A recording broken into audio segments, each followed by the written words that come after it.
Ladies and gentlemen, welcome to Doyle Field.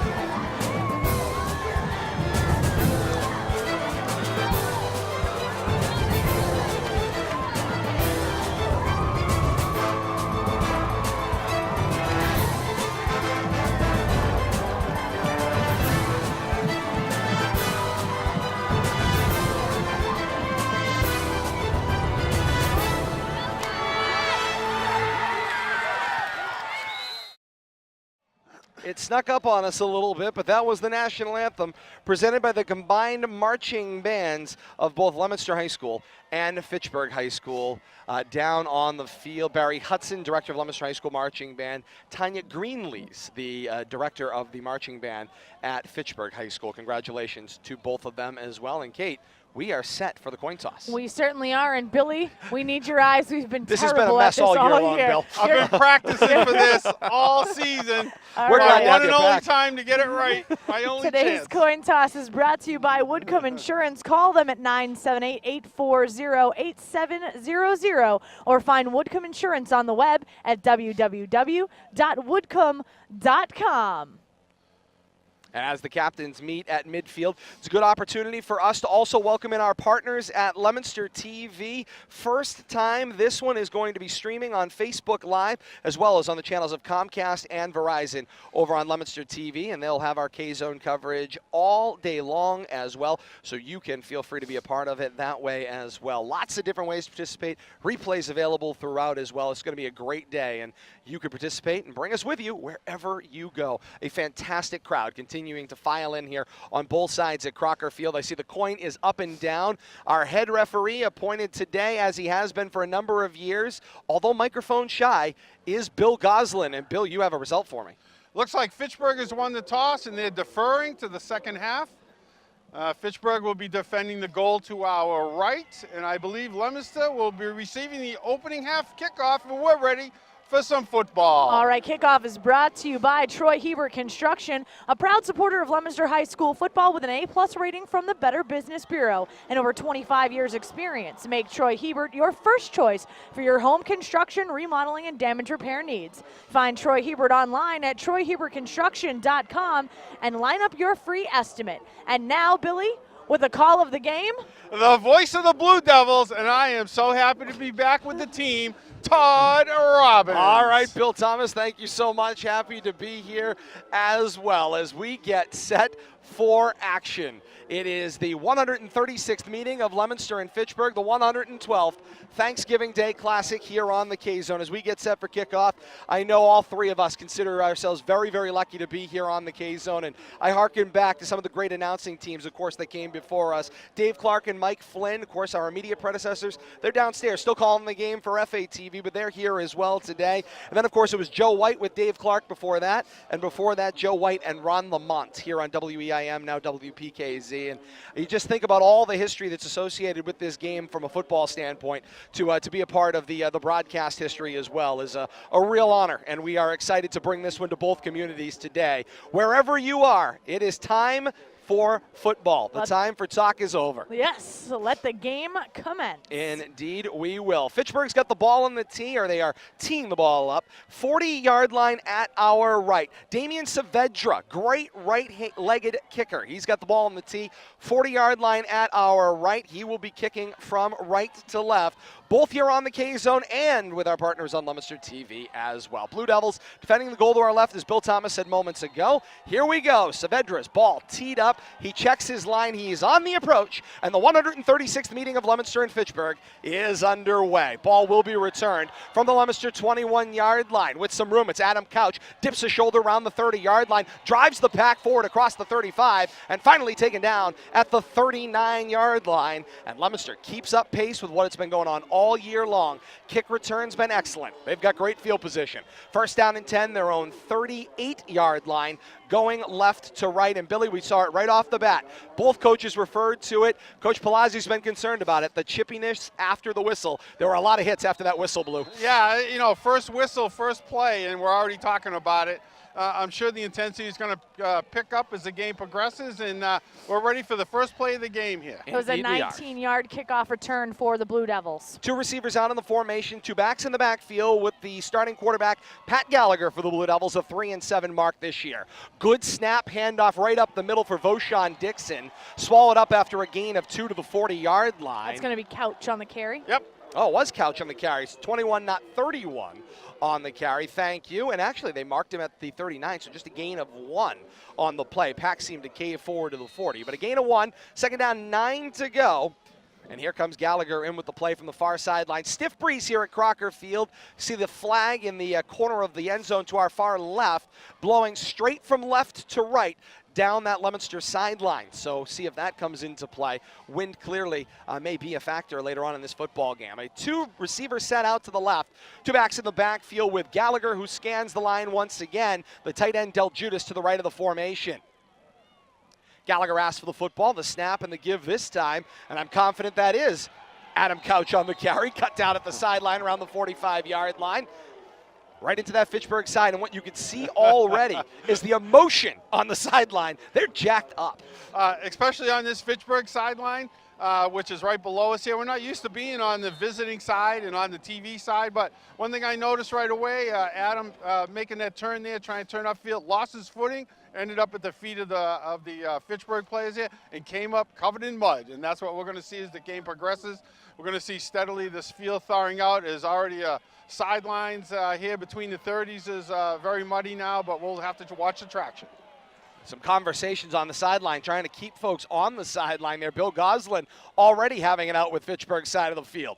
3rd down and 5 to go. Need to move the football to the 48-yard line. Here's the snap, and the handoff went straight up the middle. Couch on the carry. Short gain on the play.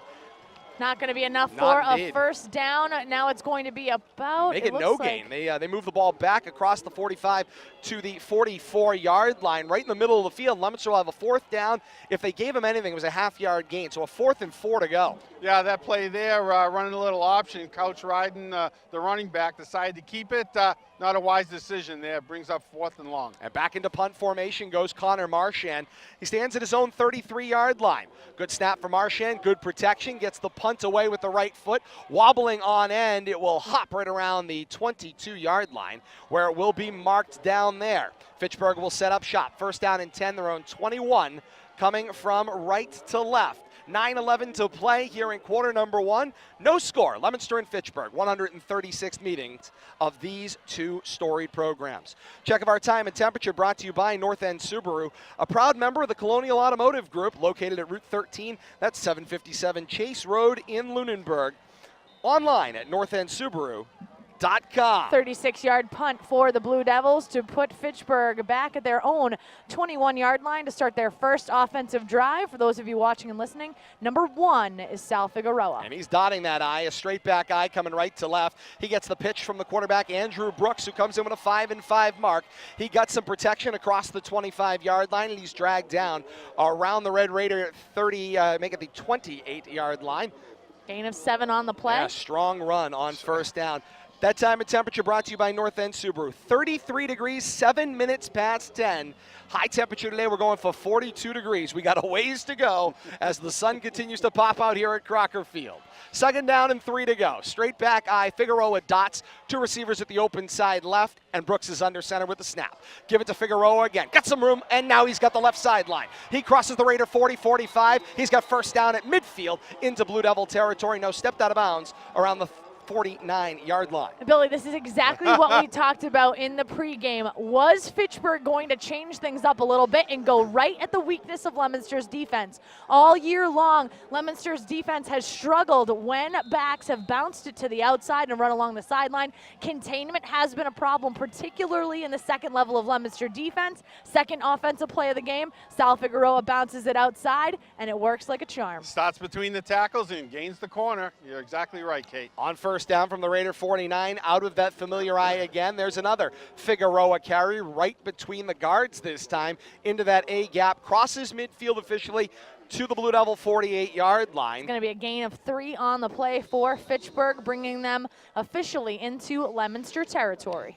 You know, we're going to be focusing on Figueroa a lot, but I'm going to be interested in watching the fullback leading the play, see if Figueroa sticks with them, and where they really decide to attack, because I think as this game progresses, we're going to probably be focusing on what the fullback does leading Figueroa. That's Damian Nadal, the down fullback, and predictively he gets the carry there on second Nice down. job, William. Stacked up by the Blue Devil defense on the left side, and he gets pushed back. It's like Billy never missed a step. Never missed a step Never at all. missed a step. No gain on the play. While you're calling the plays, I'm kind of looking for things to chit-chat about, and I'm looking, I don't just, and you, Todd, obviously follow the ball. Of course. I like to kind of see what's going on. I like to look between the tackles, see what the linebackers are doing, see what the fullback's doing. I didn't expect them to get the ball, Yeah. but, it was a good, timely situation. One of the things that a lot of people don't notice is the game in the trenches, those offensive versus defensive line play, the coverage for Fitchburg's offensive line, going to need to be great today. 3rd and 7, fake the handoff to Nadal, give it to Figueroa. He bounces it to the outside, now cuts it back over the middle. He's got the 30-yard line, angles back at the 20, slips his defender, 10, 5, he's in the end zone. Red Raiders have got a touchdown. It's Sal Figueroa. 48-yard touchdown run for Sal Figueroa and the Fitchburg Red Raiders. And just like we talked about in pregame, right between the tackles, bounced it out, and I got to tell you, a very shifty runner. Once he get in the open field, we saw 3 cuts there, and each one of them shook a tackle, and next thing you know, he's hitting pay dirt. Damian Saavedra does the extra point kicking. Mike Naud holds. Saavedra, strong leg, good snap. Naud fumbled the snap. It's a loose football. Saavedra picks it up. It's tackled and taken down, and the point after is no good. So the team's coming back upfield. 6:52 to play in the first quarter. Fitchburg draws first blood. It's Fitchburg 6 and Leominster nothing. A break and we're back with more. You're listening to The Classic on the K-Zone, WPKZ. While we take this 15-second break, we have some bonus coverage for you on LTV. Indeed we do, and our first opportunity for bonus coverage today on Leominster TV. Happy to have you along with us. Bill Thomas, Kate Robbins, Todd Robbins here with you as well for Leominster TV. Thank our great volunteers here and a wonderful staff led by Bradley Bedard and company here. Well, that didn't take long. If I do say so myself. Back to Crocker Field on the K-Zone we are. Bill Thomas, you're absolutely right. It didn't take long at all. I'll chime in for the radio viewers, radio listeners. Radio viewers. Them too. They're looking at their dial. First game back, working the dial. It's a visual thing, left to right. That's it. Right to left. Indeed it is. But didn't take long, and just like we predicted, Fitchburg put it right down Leominster's throat. Saavedra on the approach, and it will be returned on the run from the 24-yard line. It's Couch again. He got some room. He runs over Saavedra into the open field, crossing midfield, caught from behind across the 40, and taken down at the 38-yard line. Adam Couch would not be denied. He had only the kicker to beat in the middle of the field. Saavedra, meanwhile, tried to lower the shoulder, and Couch ran him over. It's a 38-yard kickoff return for Adam Couch and the Blue Devils. And Leominster with great field possession I was again, Bill gonna say, Thomas. field First and position's 10 the at the key. 39. Field position's the key, but we saw them control field possession on that first exchange.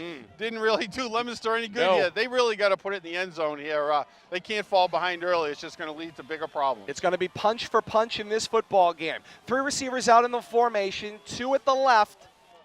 Rodriguez is open to the left side. 2 backs in the backfield. Justice Reynolds to the right of Gallagher. Here's the snap. Fake the handoff. Launches it down the middle of the field. He's got the distance looking for Rodriguez, but it's overthrown.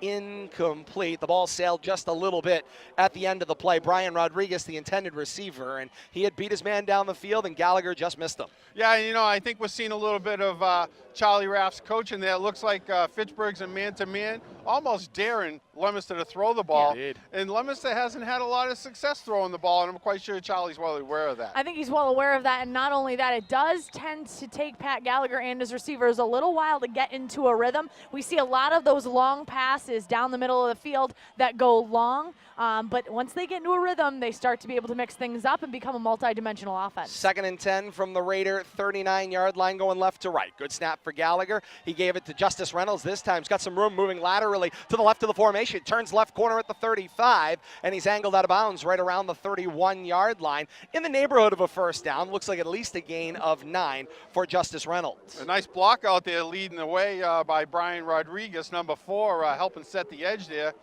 leading to a nice gain and short third down coming up here, 3rd and 1, or a little less than 1, but still a big play here very early in the game. Here comes Pat Gallagher with the play into the huddle here as we wind under 6 minutes to play here in quarter 1. Fitchburg sporting the 6-0 lead in quarter 1 of the 112th Classic. Leominster's cadence very methodical on offense as it has been all year long. That's their game plan, slow and steady. Here's an I formation. They hand off to the fullback Connor Marchand, and that's his specialty. Pounded into the A gap. He got stopped, but it looked like his forward progress did carry the stick. We're looking at the wing officials there, and Bill Goslin says it's a Blue Devil first down. Hang on. Down. He looked like he signaled first down, but then did. nobody moved. There they go. There we go. All right, yes. So it's going to be a gain of 3 on the play for Marchand. He does go over the pack, right over that first line of the defensive line, and we have first down and 10. Blue Devils from the Fitchburg 29-yard line. Indeed, they do. Bring that two-back gun again. 3 receivers out in the formation, 2 to the left. Rodriguez is wide left. Gallagher scans the line. He asks for the football. Faked it to Dixon, gave it to Couch. Couch lowers the shoulder toward the 25-yard line. Looks like a gain of 3. It'll be 2nd down and 7.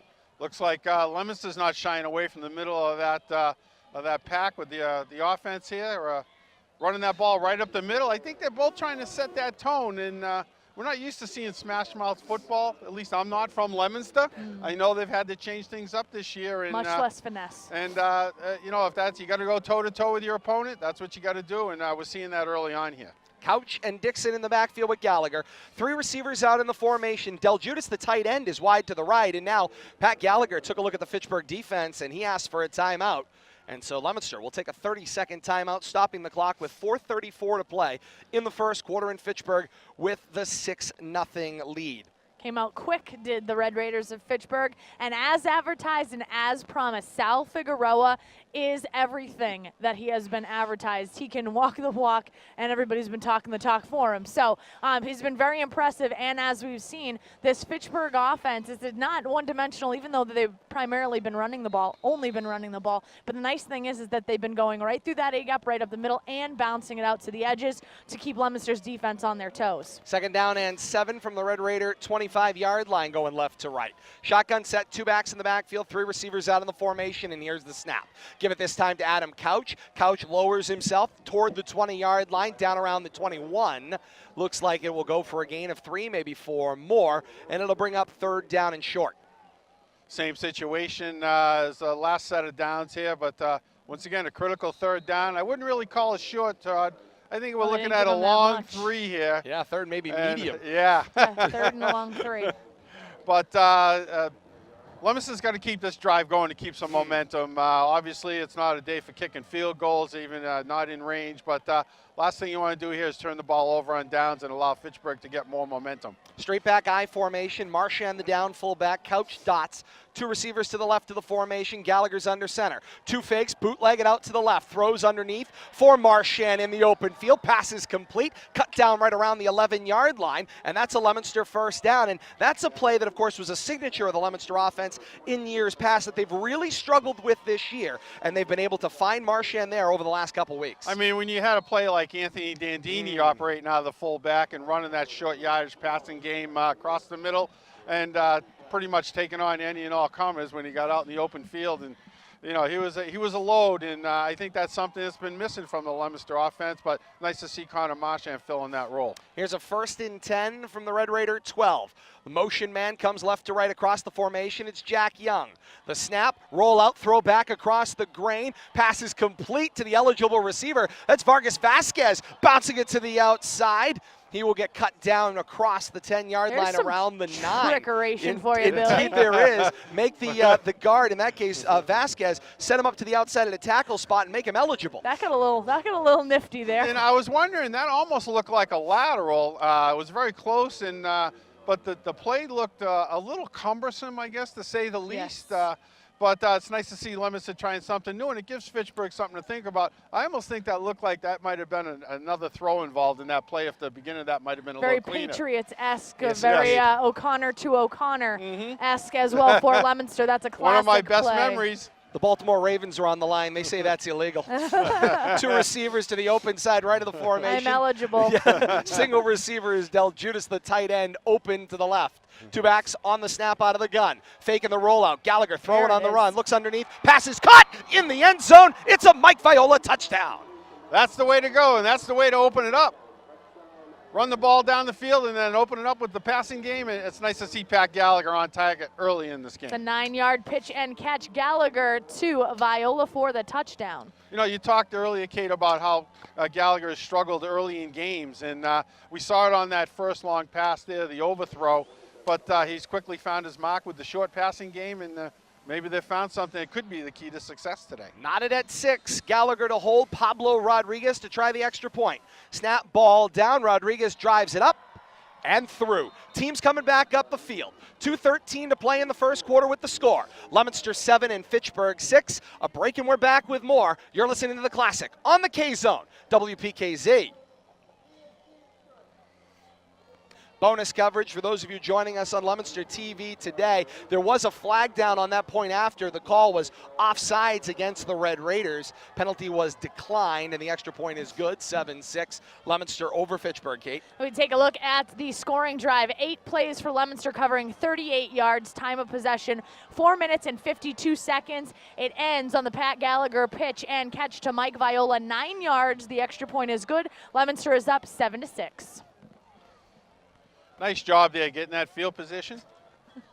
Back to historic Crocker Field in Fitchburg on Welcome the back. K-Zone alongside Bill Thomas. I got to Kate pay Robbins. attention to the I'm signals. Todd Robbins. Don't worry about it. Good to have Billy back with us as well, and happy to have you with us. 7-6, Leominster's lead on the point after by Pablo Rodriguez. And Bill Thomas, a great drive. We can catch up our radio listeners. There was a flag on the extra point. It was declined. The extra point was good. And as I started to say to our LTV listeners, nice to see Leominster answer that touchdown with a nice field position and then taking advantage of it with that 6. Now they got to figure out a way to stop Sal Figueroa. Anthony Larson with the kick, end over end. It will be returned by the very Sal Figueroa from his own 12-yard line up the middle of the field. 20, go 25, cut down around the 30, maybe the 31-yard line, and a lot of pushing and shoving, and the extracurriculars continue out on the field. Referees are grabbing people, talking to people. Nope, that's enough. That's umpire Dave Douglas talking to defensive captain Connor Marchand there. They're going to be doing a lot of counseling if you're wearing stripes today. And all the people that Proactive. get involved with a Red Raider after the kickoff, the kicker, he got to get downfield and get involved too. That's great to see. Anthony Larson's been the kickoff specialist for the Blue Devils throughout the year. And a first down and 10 now for the Red Raiders. 32-yard line coming right to left. I formation. Figueroa is in the back of it. Here's the snap from Brooks. There's a flag down. They gave it to Figueroa. He bounces it to the outside left, shed one defender across the 35. Ooh, big out of push. bounds at the 40-yard line, and down goes some of the sideline personnel. Yep. But they are up as well. Hey, they're football coaches. They're ready for this. Another Right flag, back up. another flag there, Todd. At I the think we're end going to of have the play some as well? extracurricular activity over here on the sideline, maybe a personal foul against the Blue Devils, but we'll have to see what the call is. That's Todd Deacon, the side judge. Here's Bill Goslin. Personal foul on Leominster. So it's a First dead down. ball personal foul against Leominster. They call it a 15-yard penalty at the end of the play, and it is a first down. And this is what Coach Palazzi talked about. He said very clearly, we cannot get sucked into what is going to be emotional flags. They played right into it there with the late hit out of bounds. Yeah, and we saw, I don't want to, pick on certain players after the play there, but we just saw a couple of Blue Devils, a little over rambunctious, but we saw a flag to start that play. Not sure if it was an offside, but they didn't even talk about that. Obviously, a personal foul takes precedent. Offset eye in the backfield. Figueroa is still the back man, and Brooks the snap. Give it to Figueroa. Loose football! A loose football at the Leominster's got that 45-yard line, and Leominster is there, and the football is up. It's Blue Devil football. The conversation continues. Mike Viola is in a discussion with Devin De Leon on the side, but meanwhile, back at the ranch, Leominster's got the football, and of course, a number 50 with the jersey has got himself a recovery in this game. And wait, hang on, Billy, I might have this. Anthony Tossi is wearing 50. He was also Where'd had a you get different a different jersey number. He was 33 earlier in the year. We don't have a 50. But Anthony Tossi with the recovery Nice on job. Thanksgiving at the 45-yard line. Great recovery in the open field. Right there, too. Johnny on the spot after making a nice stop there after that personal foul penalty, and Blue Devils get the ball back. Indeed they First did. down and 10 from the Blue Devil 45. And going left to right, here's the snap, and the give this time is for Couch. Couch is hand-checking his way down the field, one stiff arm after another, battles his way to the 48-yard line. They give him midfield, at least on the far sideline, the near side at the 49-yard line. So he'll be marked after a gain of about 5, second down and 5. 5 tough yards, too. Nothing's coming easy in the trenches here. The running game for Leominster, 3 to 5 yards, but if that's going to wear down the Fitchburg defense, and we'll take it. Second down, 5 to go from the 49-yard line, going left to right. Ball is to the right hash, two-back backfield. It's Couch and Dixon, 3 receivers spread out in the formation. Gallagher scans the line. Here's the snap. Fake the give. Kept it himself. That was blown up, and down it goes in the backfield. That was a sack. I see a beanbag out. There's a loose football, and the Red Raiders have it, but now the signal from Bill Goslin is third down, and he's saying down, but wait a minute. Now the wing official came in and was talking to him. Now he's talking to Todd Deacon, the wing official on the near side, and now the signal is Fitchburg football. So after some discussion, the original signal was down with possession. After some discussion with the wing official, they say that ball was out. We'll have to check Leominster TV's replay, but does appear that ball may have been loose, and a good call by the officials to get together and get that right. It's Fitchburg football. And the Fitchburg defense knew the entire time. They were adamant about it. They knew it right off the spot. You can tell a lot of times by the body language on the field, and right away the Fitchburg defense, their body language said that ball was on the ground. Teams exchange turnovers. It's Red Raider football at the Blue Devil 49-yard line, now going right to left.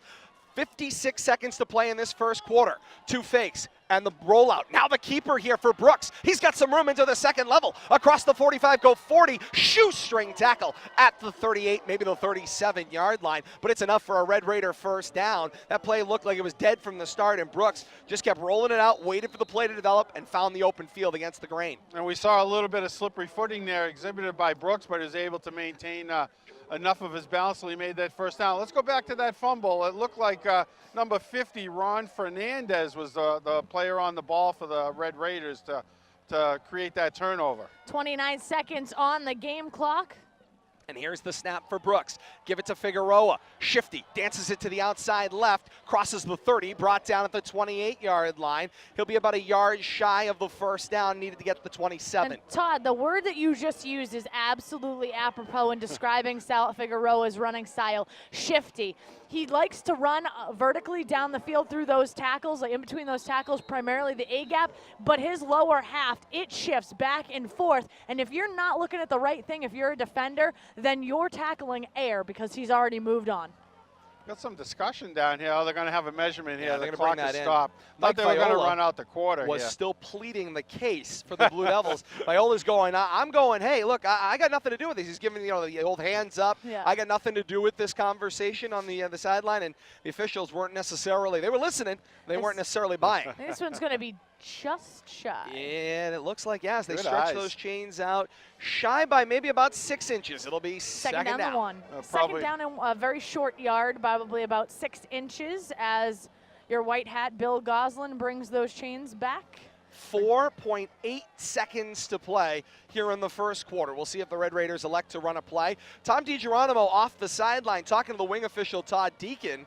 There are some discussions going on down there. There is some pointing going on. Oh, I think the discussion has been about the sideline. They were right on Fitchburg about staying on the sideline at the beginning of the play and now, or at the beginning of the game. And now, of course, Leominster likes to drift out toward the numbers over there. Drift. Coach Palazzi likes to be in the huddle. Indeed he does, and I think that was the conversation. Now Coach Tom DiGeronimo says, hey, come over here. They're going to let this clock run out. There's the signal for play. The last seconds of this quarter are gone. 1 quarter of play of the 136th meeting of Leominster and Fitchburg in the books. 7-6 Leominster over Fitchburg as the team's change ends. Quarter 2 when we come back, you're listening to the Classic on the K-Zone, WPKZ.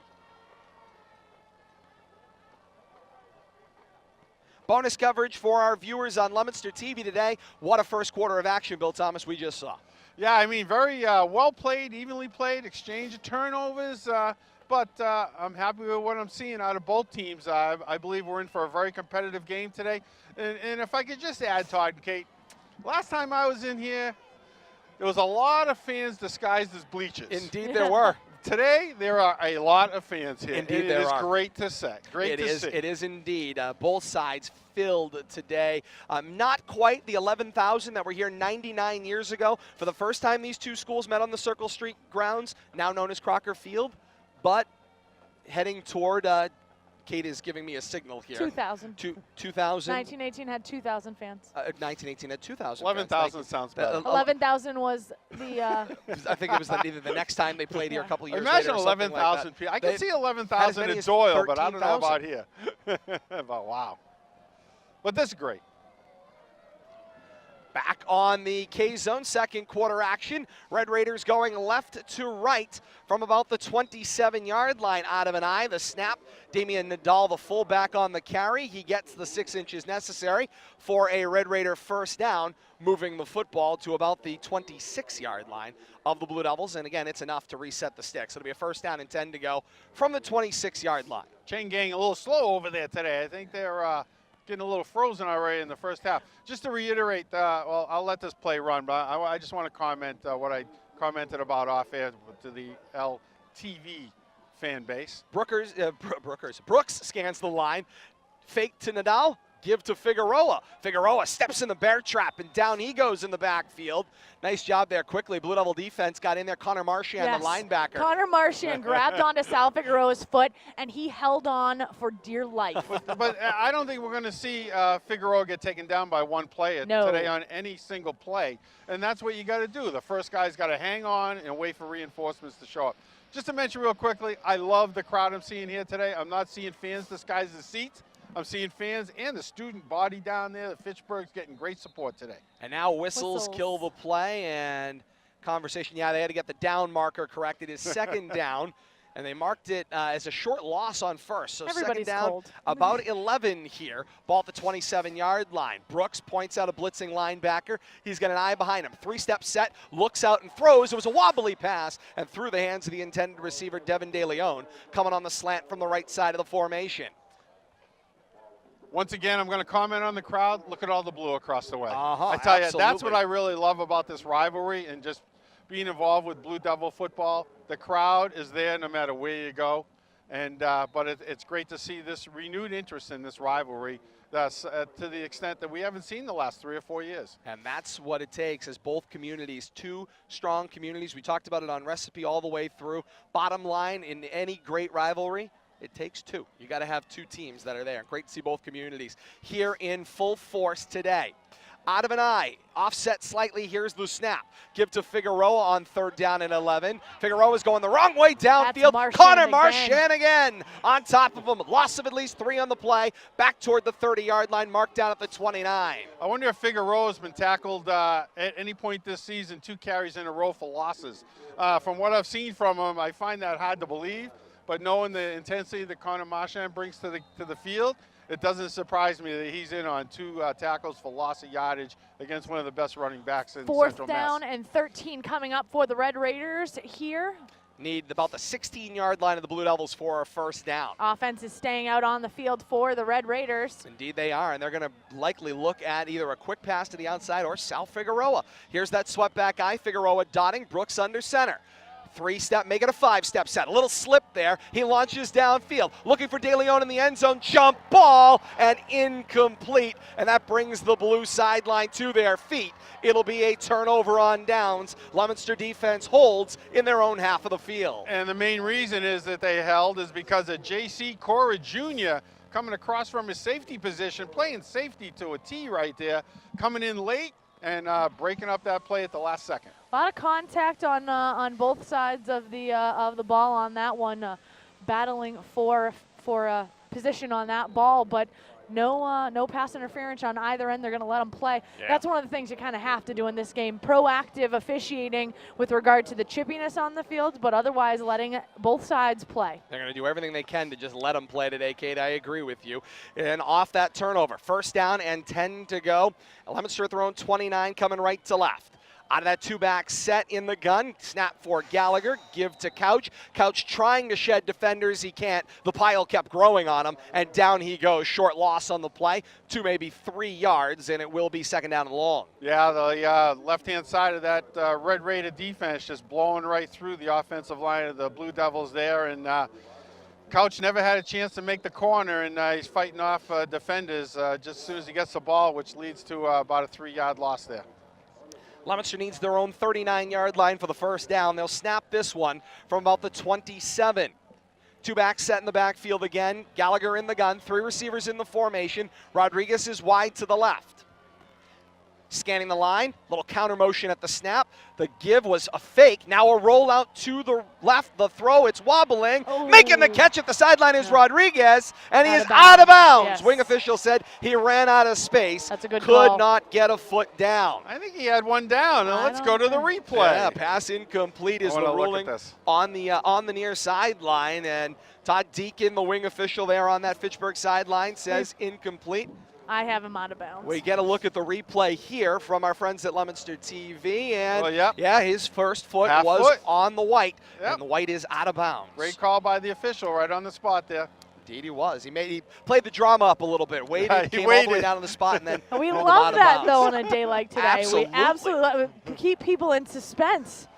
Third down, Suspended suspense. 13 to go. Coach Palazzi pointing out a couple of things to his offensive receivers. He shifted Rodriguez closer to the sideline.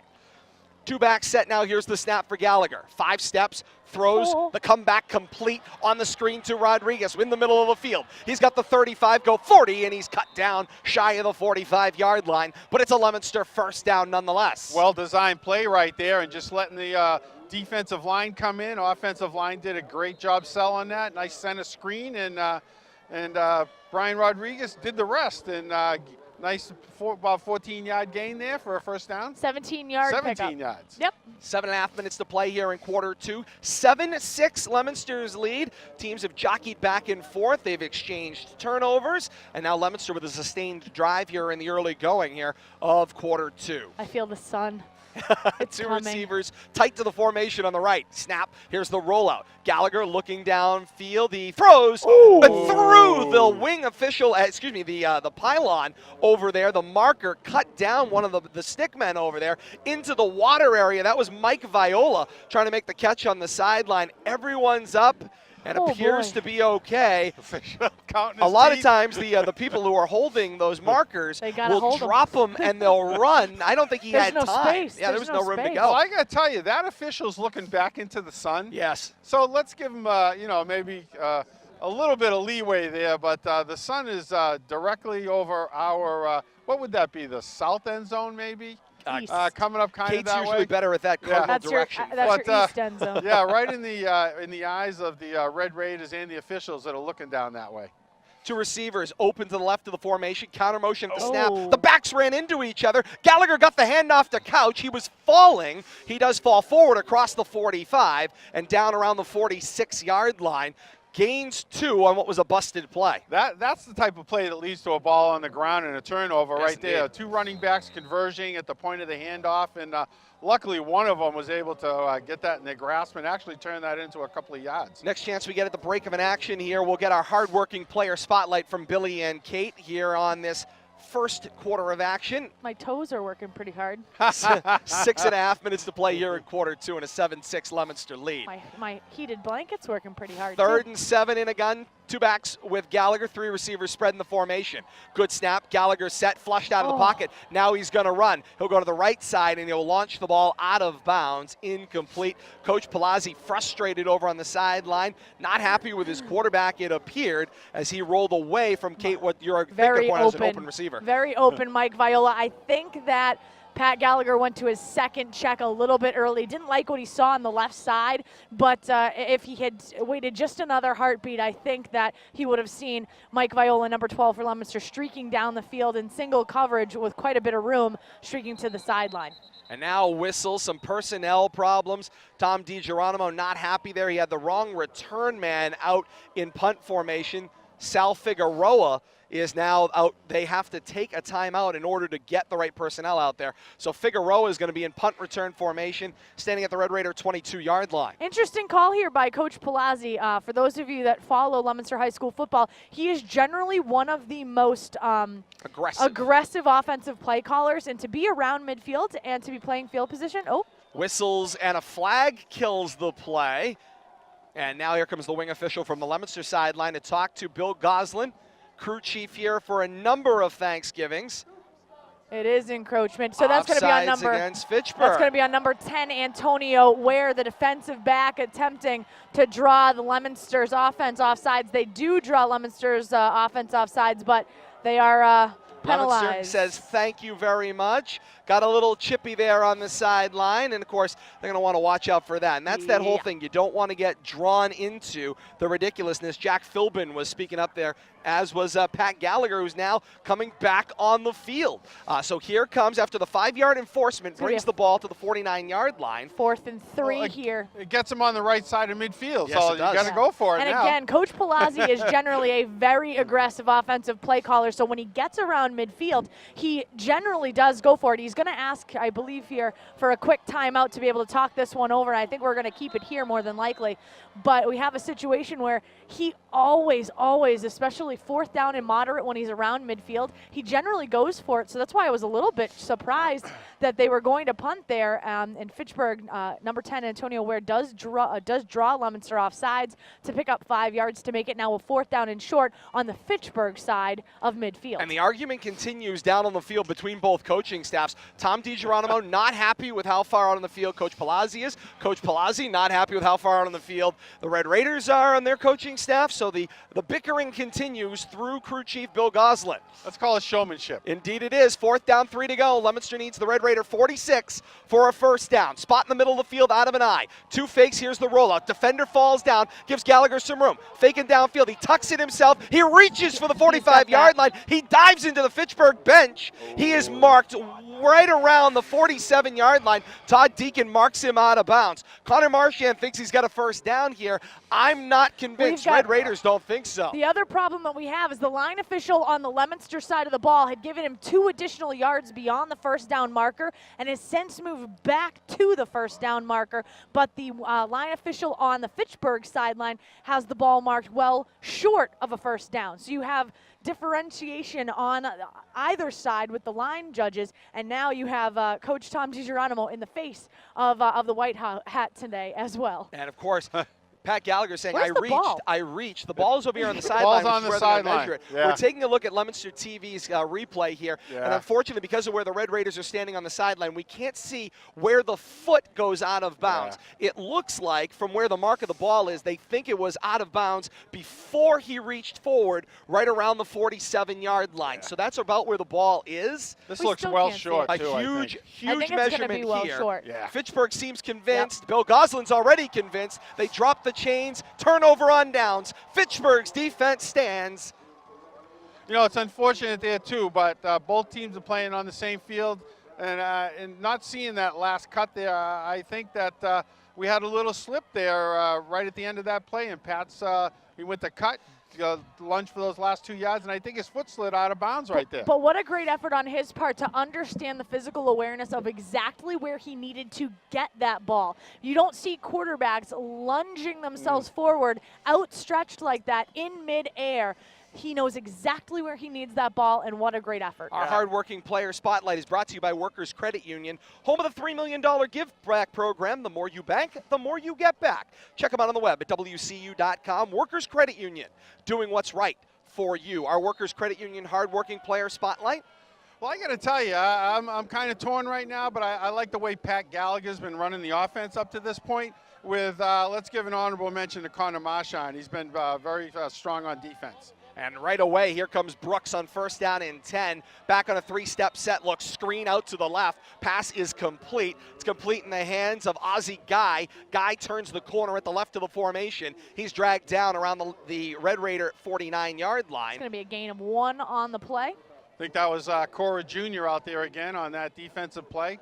Just to reiterate a little bit more about Connor Marchand's contribution, he had that big 3rd down catch there out of the backfield for a first down, but he's really showing his stuff on defense. So let's share that here in the first half. I'll also throw Sal Figueroa into that conversation as well for Fitchburg. Wait, he's wearing here's the wrong snap, uniform. and here's the snap and the give, and he bounces it to the outside right, and forward he goes across midfield and dragged down at the 47-yard line. Gains a handful more, and let's take a look first at those stats for the rushing attack for Fitchburg, if we have a moment. Right now, Fitchburg's rushing attack of Figueroa, Nadal, and Brooks, they have 13 carries for 113 yards. They're averaging 8.7 yards per carry. Their long has been for 48 yards, and they have the 1 rushing touchdown. third down, 3 to go. I formation, Brooks under center from the Leominster 47. Snap, he missed the handoff. Ball is loose on the turf. Who got on top of it? We've got red and blue jerseys down there. Bill Goslin's holding up the fist for 4th down. Fitchburg got on top of it, and I think it was Brooks that saw it go down, and the quarterback gets back down to the bottom of the pile. He was trying to slip it in the back pocket of Damian Nadal, the fullback, and he hit his hip, never got the ball forward into his hands. Hello, natural surface. Yes, indeed. That ball bounced right out. And it looks like now we're going to have a little field position gamemanship here. We are. Under 4 minutes to play here in the second quarter. They want to give Leominster a long field to have to work with. They know that they chew a lot of time up off the clock, and they're very deliberate in their offensive scheming. So field position game it is. Mike Nowd gets a good snap at the 39-yard line, unleashes his punt downfield, which dies on the natural surface. It took an initial Fitchburg bounce across the 20, then a Leominster bounce back to the 20-yard line where it was touched down. And so it is a first down and 10 to go for the Blue Devils, their own 49-yard line.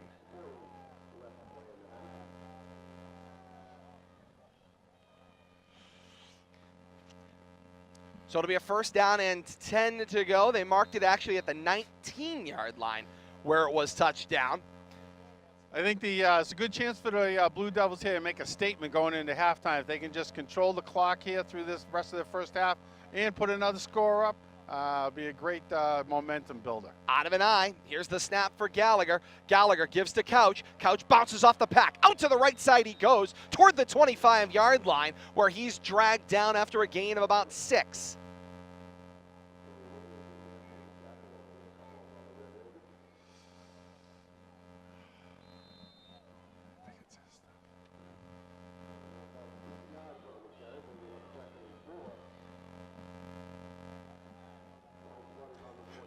Playing wire pickup here. Second down and 4 Second down, 4 to go. Sorry, I don't know why we're quiet. 2 receivers to the open side right. We're still here with you. Here's the snap and the give this time. Nice job by Couch to shed a defender. Keeps stumbling forward across the 30 and brought down right around the 32-yard line. And it is a Leominster first down as we wind under 3 minutes. Clock stop while they reset the sticks.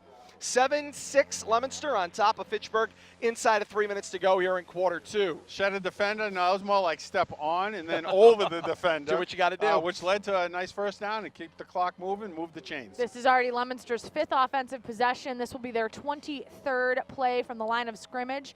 And time of possession over 11 minutes and 34 seconds. Couch leans forward, said something to Marchand in this I formation. 2 receivers out to the right, 2 fakes, the rollout with some time. Looks underneath, passes complete for Marchand. Turns himself upfield, cross the 40, still on his feet, to the 43-yard line and out of bounds there. And now the pushing and shoving the pile. Back judge comes in, flag is up, and whoa, welcome to Thanksgiving. There's 3 more flags that have gone down. The entire Leominster sideline is over there. I'm going to imagine there may be some offsetting penalties here. Officials in to maintain order.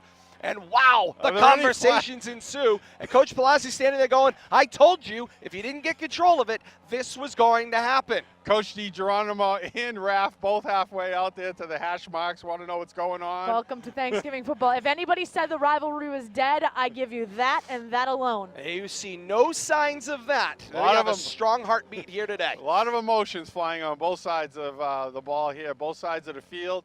A lot of sorting out to do here, and I think we saw about every flag and all the officials' pockets. Might have been a couple of extra flags. There were no hats. A couple of handkerchiefs. Here comes Bill Goslin. Oh. Unsportsmanlike conduct against Fitchburg. Unsportsmanlike conduct against Leominster. by rule. Those penalties offset. So they offset, and now Coach Palazzi is incensed. Oh, boy. And he's getting in the face of the umpire, Dave Douglas. And now Bill Goslin steps in, and the conversation ensues. Woo! There's another flag I was down. gonna say, This is going to be Dave- a 15-yard penalty against Coach Palazzi. Dave That needs one's to not be going to careful. offset. It'll be a sideline warning warning. assessed against Leominster, his first one. So there'll be no penalty enforced against him at this time, but that is the type of unglued nature that I know Coach Palazzi wanted to be careful of, but he was incensed because Oh, his player there's got hit another late, one. and a flag is Something now was out. said. Somebody said something That's over on the far sideline. This is going to coordinator. cost. And now Coach Palazzi screaming at it Leominster looks like the coordinator. defensive coordinator there, Yep. Kevin Murphy. It was. And there's a 15-yard personal foul for unsportsmanlike conduct. And now Leominster is going to get set back because of a lack of discipline. It was one thing to speak your case as a head coach. As an assistant coach, you have got to keep your mouth shut in this type of an emotional situation. That is a bad move. You got to trust the adults to lead the team here. And that one was the adults costing players. Yeah, absolutely. But, yeah. Not a good way to coach up your players there by being the offender. Once you get to the warning, that's when you got to say, okay, I've said my piece and walk away. But this is the type of stuff that happens in this type of a rivalry every single year. What a better way to celebrate the 99th birthday of Crocker Field than to have a game like this, a grudge match type of game. 7-6 right now, Leominster. We're almost going into halftime, and emotions, they are crazy. I see athletic director Lorene Sapola got in there to try to push some people back. Is she on the field too? She's yeah. down there as well. Oh, I wait. see assistant principal Steve Dubzinski, and there's more conversations. Bill Goslin's coming to the sideline as the officials are continuing to discuss things. Yeah, they're nowhere The near poor ready. Shane King doesn't know left, right, Yeah, center. where they are need we to be going, setting guys? here. It's going to be a first down and 10. After the After the 15-yard 15-yard penalty. Yeah, so, penalty. and And now we have another here time comes Todd situation. Deacon from the Fitchburg sideline to Bill Goslin. And see, these are the kinds of things. Now you've lost some of the momentum in the game in some of the hostilities that are going on. Now Bill Goslin has to come over and counsel Tom DiGeronimo over on the near sideline. Meanwhile, Charlie Raff's still coaching. He's going to talk to Sal Figueroa, who's playing on the defensive side of the football today as well. Might as well take advantage of every opportunity. But, you know, like you said something key there a couple statements ago, a huge momentum shift. It looked like Leominster had some momentum here, might even get something done before halftime. Doesn't look too promising right now. Nah, indeed have a it long doesn't. way to go. 2:19 to play here in quarter two. 7-6 Leominster's lead. They've got a 1st and 10 at their own 30, coming from right to left. Two-back set. Quick back pedal. Here's that screen. Floated. Swatted down and knocked away incomplete. Great job by the defense there. It was Ron Fernandez. He got his hands up as a defender. He was between Rodriguez and Pat Gallagher and swatted the ball back down. The pass will go incomplete. That's why those defenders get their hands up. Yeah, Fernandez having a very good game on the Fitchburg side, too. He was in on a fumble recovery earlier in the game in the first quarter. And I think that one play there, I think Leominster should put that in their back pocket. I think it's the 3rd time they've gone to that center screen, and something Fitchburg's looking for now. Getting a little precarious, especially when you put it up that high Yes, with that indeed. much hang time. So here comes the I formation now. Marchand, couch dotting, 3 receivers spread in the formation. Under center goes Gallagher. Here's the snap. Gives it to Couch. Couch finds some room in the open field. Slips on a cut across the 35. Go 40, and he's brought down right around the Blue Devil 45-yard line. And it's enough for a Leominster first down. Clock will stop on the first down for the moment. 2:07 to play in the second quarter. A 7-6 Leominster lead. 17-yard gain there for Adam Couch to give the Blue Devils their 7th first down. I think it takes a little bit of the momentum back to their side of the ball, too. And if anything, it's going to possibly keep Fitchburg from regaining possession here in the first half. The only problem is Leominster does tend to chew up quite a bit of clock, and they are only just now encroaching on midfield. So they have a lot of distance to go in a very short time. We've got a 2-minute offense potentially that they need to start running. Pat Gallagher checking the wristband, taking their time coming out of a full huddle there. They And don't now have time. they'll ask for a timeout. And Leominster takes a full timeout to talk to everybody. 1:36 to play in the half. 7-6 Leominster's lead. Coming up at the half. half. We'll recap this entire first half of action here on the K-Zone with our halftime show. Get you caught up on the first half stats, recap everything in what has been a low-scoring affair in this 136th meeting. We'll also catch you up on the scores for all of the excitement that has gone on across the region as well today. Sure. A lot of great rivalry action out there. We'll get you some scores on our scoreboard. Plus, we'll preview second half action. All that's coming up at the half here on the K-Zone. 136th meeting of Leominster and Fitchburg, 112th Thanksgiving Day Classic. And Kate, don't want to overshadow that point you made a little while ago. The 99th meeting, or 99th year, the birthday here at Crocker Field of the first meeting of Leominster and Fitchburg here at Crocker Field. The 23rd of November, 1918. First time they played here at Crocker Field. Yes, not technically a Thanksgiving Day game as the game was played on Saturday. Leominster actually didn't even know if they were going to have a team in 1918 because of the influenza breakout of that year. They had lost 30 players by September 18th of that year, but the two teams did play on Saturday, the 23rd of November. And cut the ribbon here at Crocker Field. In June of 1918, they cut the ribbon, but yes, we'll go with it. Here we go on first down and 10. Two-back set, good snap, a fake, and now here's a rollout for Gallagher. Getting pushed back. Gallagher launches toward the sideline. Incomplete pass was out of bounds by 5 yards. Brian Rodriguez was the intended receiver, covered on the sideline by Antonio Ware, well over on the sideline. Clock stopped on the incompletion, 1:30 to play here in the second quarter. Leominster nursing that 7-6 lead. Too much time coming off the clock right now, especially how Leominster has run its offense. The other thing about this situation, Leominster has not really been in close games all season long. So running a 2-minute offense is not something that Leominster's offense has been accustomed to doing. So it's a situation where they're going to have to rise up and they're going to have to get time management skills running on all cylinders. Second and 10 from the 45. Good snap for Gallagher. Fake the handoff. Now look on the slant. Looking for Del Judas, and oh my! Del Judas went high, and he got dumped. It brings the Red Raiders to their feet, but he is down, and Del Judas landed awkwardly. Ray Cosenza, Tom DiGeronimo off their sideline. Here comes the Leominster training staff as well. Del Judas went up high. It was a clean hit. He got underneath, the defender did, of Del Judas, and then kind of flipped him over. It was just a football play, but you see both teams being sent toward their sidelines while these players get attended to here. Again, Del Judas down on the sideline. Replay for those of you joining us on Leominster TV, and you could just see as the defender got underneath him was Isaiah Perez, the defensive back, who got underneath the legs of Del Judas and then dumped him unceremoniously. That's how it went. But it wasn't a situation, it wasn't a high-low, it wasn't a situation of a defenseless receiver, getting clocked. In this case, Del Judas's vertical leap just essentially almost outbounded the defender, but the defender was able to get him right underneath, undercut his legs, and he basically did a flip in the air and came down directly on his neck. And one of the things you have to remember, these high school athletes, not necessarily used to working out in the cold all the time. Indeed. So, warm-ups happened hours ago at this point. So, and your head and your neck isn't something that you're generally all too worried about. But in this case, when you land on it in this type of a fashion, your muscles in this type of a cold, they're not going to like it one bit. Alan Toomley off the sideline, the trainer for Fitchburg. I think that that is Steve Dobzinski, assistant principal at Leominster High School, coming off the sideline with somebody who I don't know or can't identify. I'm guessing this may be Del Judas's father, who has joined the conversation. They are continuing down on the field. The conversations ensue, and we might be bringing I think they may be bringing in an ambulance call here. We're going to take a moment. We're going to step aside both on Leominster TV and also on the K-Zone. We'll take a quick break. We'll be back with more information in a moment.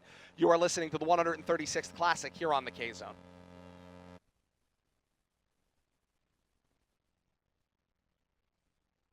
Todd Robbins here for WPKZ, back joining us on Leominster TV as well. And we have now seen the Fitchburg EMS ambulance is on its way to Crocker Field. It's coming down River Street right now. And, of course, if you're just joining us, Zach Del Judas was the player who was going up for a pass right before the break. He got over the top of the defensive back, Isaiah Perez. Perez, of course, kind of bumped into him. He lands awkwardly on the field. Everyone sprints out from the sideline. And over the last couple of minutes, of course, with all the emotion that's been going on, and the focus, of course, firmly on Del Judas, you've seen both head coaches out there standing together, talking with Bill Goslin, and of course you see, although there has been this battle, and of course both communities are so entrenched in it, you see this kind of time for everybody to kind of step back and what's most important. One of the things to note, if you are viewing on Leominster TV or listening on WPKZ, more than likely with what I'm seeing from the medical staff that are already on the field, Del Judas will more than likely be backboarded. They are right now stabilizing his head and neck as he did fall directly on it. So more than likely we are going to have a situation where he will be stabilized, but we have been seeing movement in all of his extremities. I can see him moving his legs and his arms right now. So that type of an injury, something the worst of the worst, is not what we're seeing. He is right now. They're asking him to move his toes, his feet, and his arms and legs, but they are stabilizing his head and neck, so more than likely he will be backboarded. Just so that everybody knows, that is where we are at right now with Fitchburg EMS. Just generally out of an abundance of caution, they've made this decision here to protect the best interest of Del Judas, to get him out of here and get him some medical attention off-site, and again to go through the procedures, of course, with all the focuses on head injuries, neck injuries, and what have you. They're going to try to, I think, get him up and get him off and get him looked at out at the hospital here. They might have him stand up. I don't see a backboard coming out yet. Yeah, not as of yet. So, and his legs are crossed, so they may just, oh no, yeah, they are gonna. I thought so. With a head and neck, that was exactly what I would expect. Clock stopped with 1:26 to play here in the first half. Leominster with the 7-6 lead here as the medical personnel now arrive and start to treat Zach Del Judas here and get him ready for transport. We're going to take another break on the K-Zone and Leominster TV. We'll have more from the 136th Classic in a moment. You're listening to the Classic on the K-Zone, WPKZ.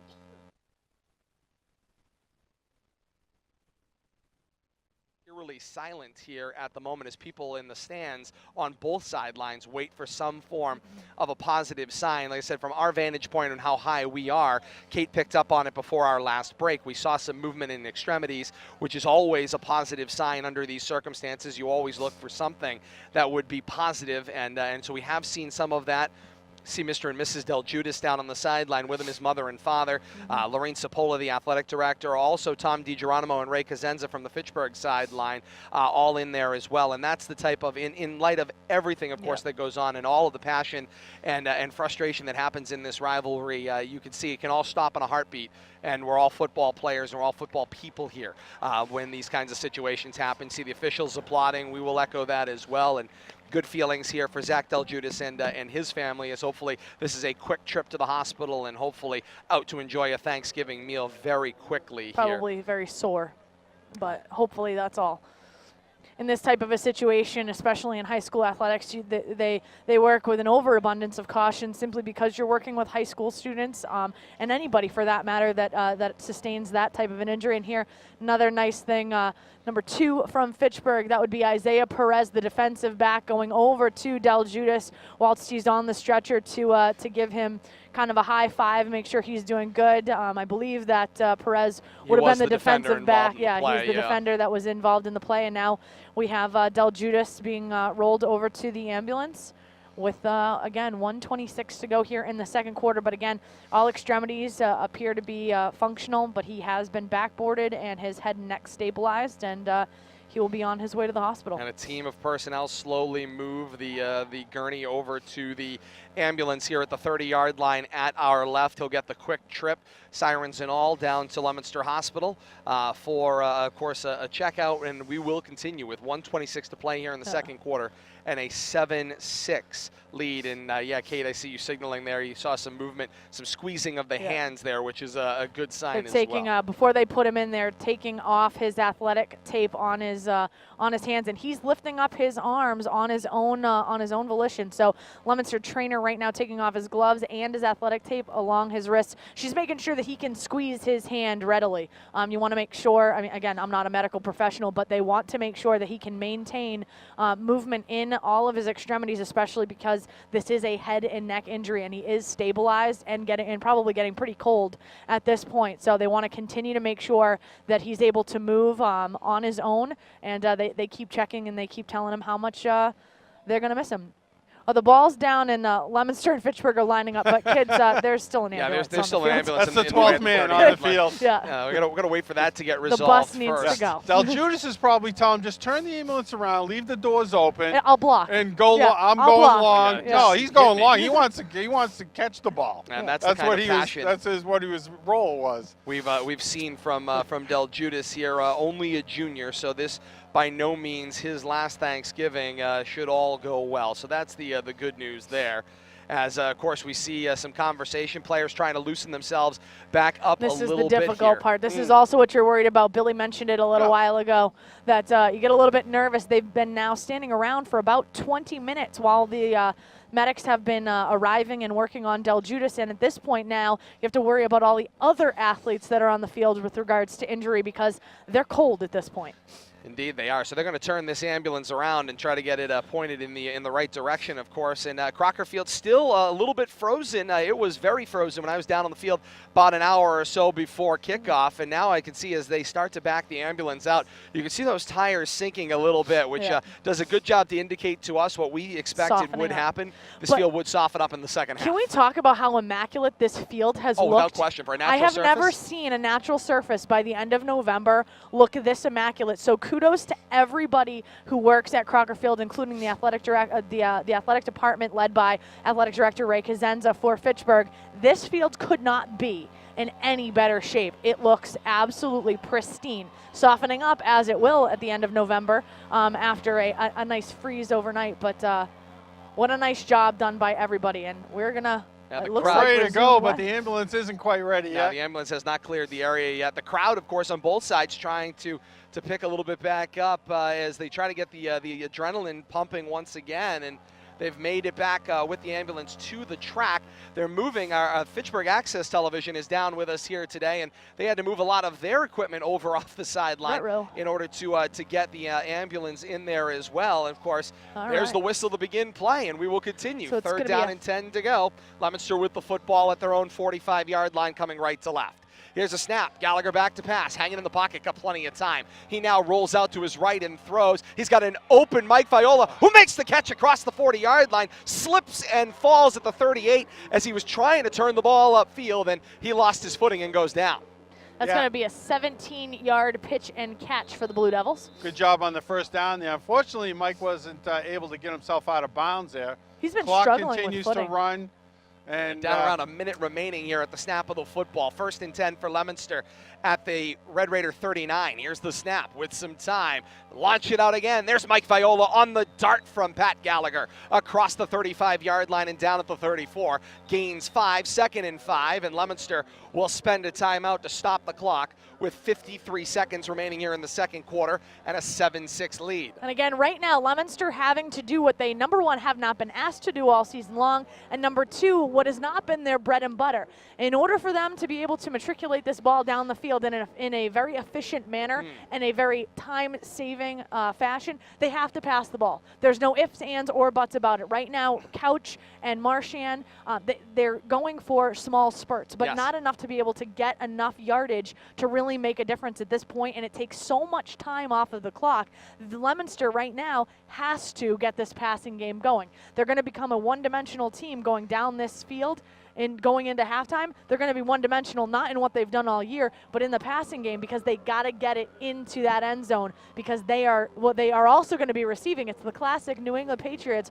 Oh no, they're not going to be getting it. No, they had the ball to start. No, Fitchburg's going to have the ball, so they absolutely need to try to get it into the end zone in order to make a dent here and go up by a full score before the half, because Fitchburg gets the ball back as soon as they come back out here. Officially a gain of 4 on first down, and so make it 2nd down and 6 to go. Ball at the 34-yard line of the Red Raiders. Shotgun formation, a 1-back set, 4 receivers in the formation now. Gallagher scans the line. Gallagher asks for the football. 5-step set with time. Still some more time. Now rolling out. He's going to tuck. Looking downfield, he doesn't have it, so he will gain a yard and take a pop into the sideline, and Bill Goslin throws the flag as there was a late hit with Gallagher heading out of bounds. If that's a personal foul, that's going to be a first down for Leominster more than likely. The 15-yard would result in an automatic first down, plus, of course, the yardage would result, and it would bring Leominster that much closer with 44.4 to play in the second quarter. to field goal range, or potentially obviously scoring range here.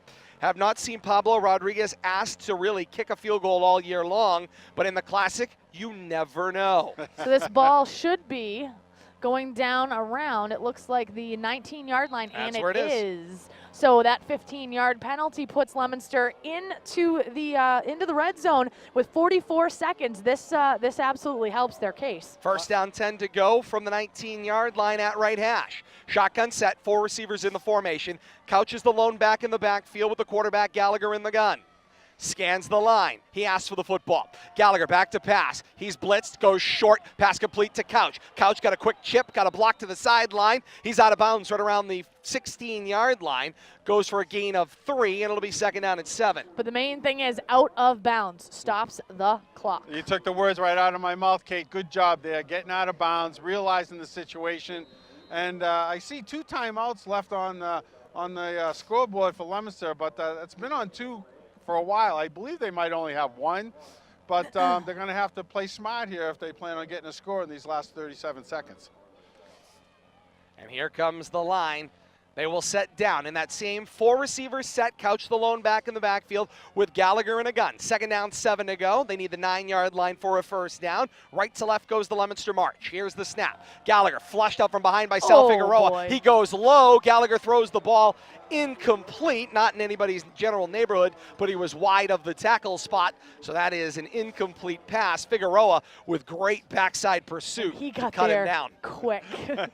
He got there quick. That kid loves just like run. Okay. No run. problem. On Go both run. sides of the ball. Sounds good. What do you need? And from what we have seen, Sal Figueroa hasn't spent any time on the defensive side of the football this year. Maybe spot duty, but no surprise, everyone pulls out all the stops on Thanksgiving morning. Absolutely. Both sides. Here we go. Third down, 7 to go. 2 receivers tight to the formation to the left. What are Jack they doing? Young is in the slot set. Gallagher had 2 backs with him, and now Coach Palazzi asks for a timeout. Clock stopped with 32.5 seconds to play in the quarter. Leominster with the 7-6 lead. I love it. They are mic'd. The officials are mic'd today. I They think are it's so indeed. amazing. Absolutely amazing. Bill Goslin, of course, with his experience as a college official, No he's familiar problems. with making the announcements over the PA. I got this. Sounding excellent, as You always. know what I miss when I was doing some research for my Crocker Field piece? I noticed, number one, I think it was hysterical that the weights of all of the players were traditionally included in all of the pre-press leading up to the day. Like so-and-so was 154 pounds. I thought that was hysterical. Number 2, every year both police departments would put in driving and parking instructions Yes, for indeed. everybody coming to the game. And then what I also loved is that in every meeting, historically, the entire officiating crew would be announced and where they were from, as to make sure that the rivalry was not tainted by having any, funny business going on with the officiating. So those are some of the things that Saw I do officials miss. from New York. We've seen Yes. officials from Harvard, Yep. Western Massachusetts, spread out all over the place. And, of course, this local crew has been calling the games now in some iteration of them for over 20 years. Third down, 7 to go. From the 16-yard line, the shotgun snap. Gallagher with some time. Looks over the middle of the field and throws Oh. high and incomplete. Tender receiver was Jack Young. Mike Nowd in coverage That would've for been the Red pretty. Raiders. That would have been pretty. Had him open, too, just overthrown once again, which I think we've seen that being a constant problem with Pat Gallagher. I don't know if it's mechanics, but he tends to either overthrow or throw his receivers high. And that's what happened right there. Could have had 6, but looks like we're going to roll on 4th down here with 26 seconds left in the first half. This is going to be the play that determines how Leominster goes in to the locker room here at halftime. They're hoping that they've pushed the play deep enough that they won't have took Fitchburg coming out. My thought, and I'll share that with you after this play. Here we go. 4th down, 7 to go. Little counter motion, give it to Couch. Couch tries to follow a block, bounces it out to the left. He's grabbed toward the 10-yard line, crawling toward the 9. He needed the 9-yard line for the first down, but the mark is right on about the 10, and the wing officials both point that it's Fitchburg football. And Coach Palazzi not happy off the sideline, and I'm not entirely certain what he's concerned with there, other than maybe the spot was short. Yeah. But I think it looked like from our angle that Couch was down before he started to crawl toward the 9-yard line. But of Yeah, course I you're think going to so, argue too. your case. Absolutely, You you gotta- have to gotta argue plead your your case. case. And he had a better view of it from 40 yards away than the official did right at the ball. But I will say, if anything's been gained here by the Blue Devils, it's controlling these last 4 minutes of Yes, the first indeed. half and keeping the ball away from the Red Raiders. And now, eventually, with 30 seconds, actually 19 seconds left at the Red Raiders 10-yard line. And here we go. Brooks with the snap. Give it to Figueroa. Oh, Figueroa boy. is hit, and down he goes in the backfield for a short loss on the play. And the unpiling process is where you're going to watch for any post-play action. And that one, clean. I saw the officials crashing just to make sure, but clock continues to run here, and Gonna the be last no seconds will come off the clock, and that's the end of the first half in the 136th meeting of Leominster and Fitchburg, the 112th Thanksgiving Day Classic. 7-6. Leominster on top of Fitchburg as the teams head toward the locker rooms. And what a first half it has been. We've had blow-ups of emotion. We've had exciting football. We had an unfortunate injury which led to a long delay. It's been a four-season kind of day in the first half of action alone. We've had a little bit of everything, and I suppose the best thing to look at is Leominster's going into the locker rooms leading 7-6, and just imagine if this game turns on an extra point. You know, everything we've talked about, but right now it's that one extra point, that PAT, that has Leominster in the lead. And the history of the rivalry proves it. 1 point can make all the difference. Leominster 7, Fitchburg 6 at the half. If you're joining us on Leominster TV, we'll break, and you will, of course, enjoy some of the performances by the bands and get to listen to our halftime show on the K-Zone as well. We'll recap your first half of action. We will preview other scores going on around the region and second half action here from Crocker It's all Field. blah, blah, blah. Todd. 7-6 Leominster on top of Fitchburg at the half. A break, and we're back with more. You're listening to The Classic on the K-Zone, WPKZ.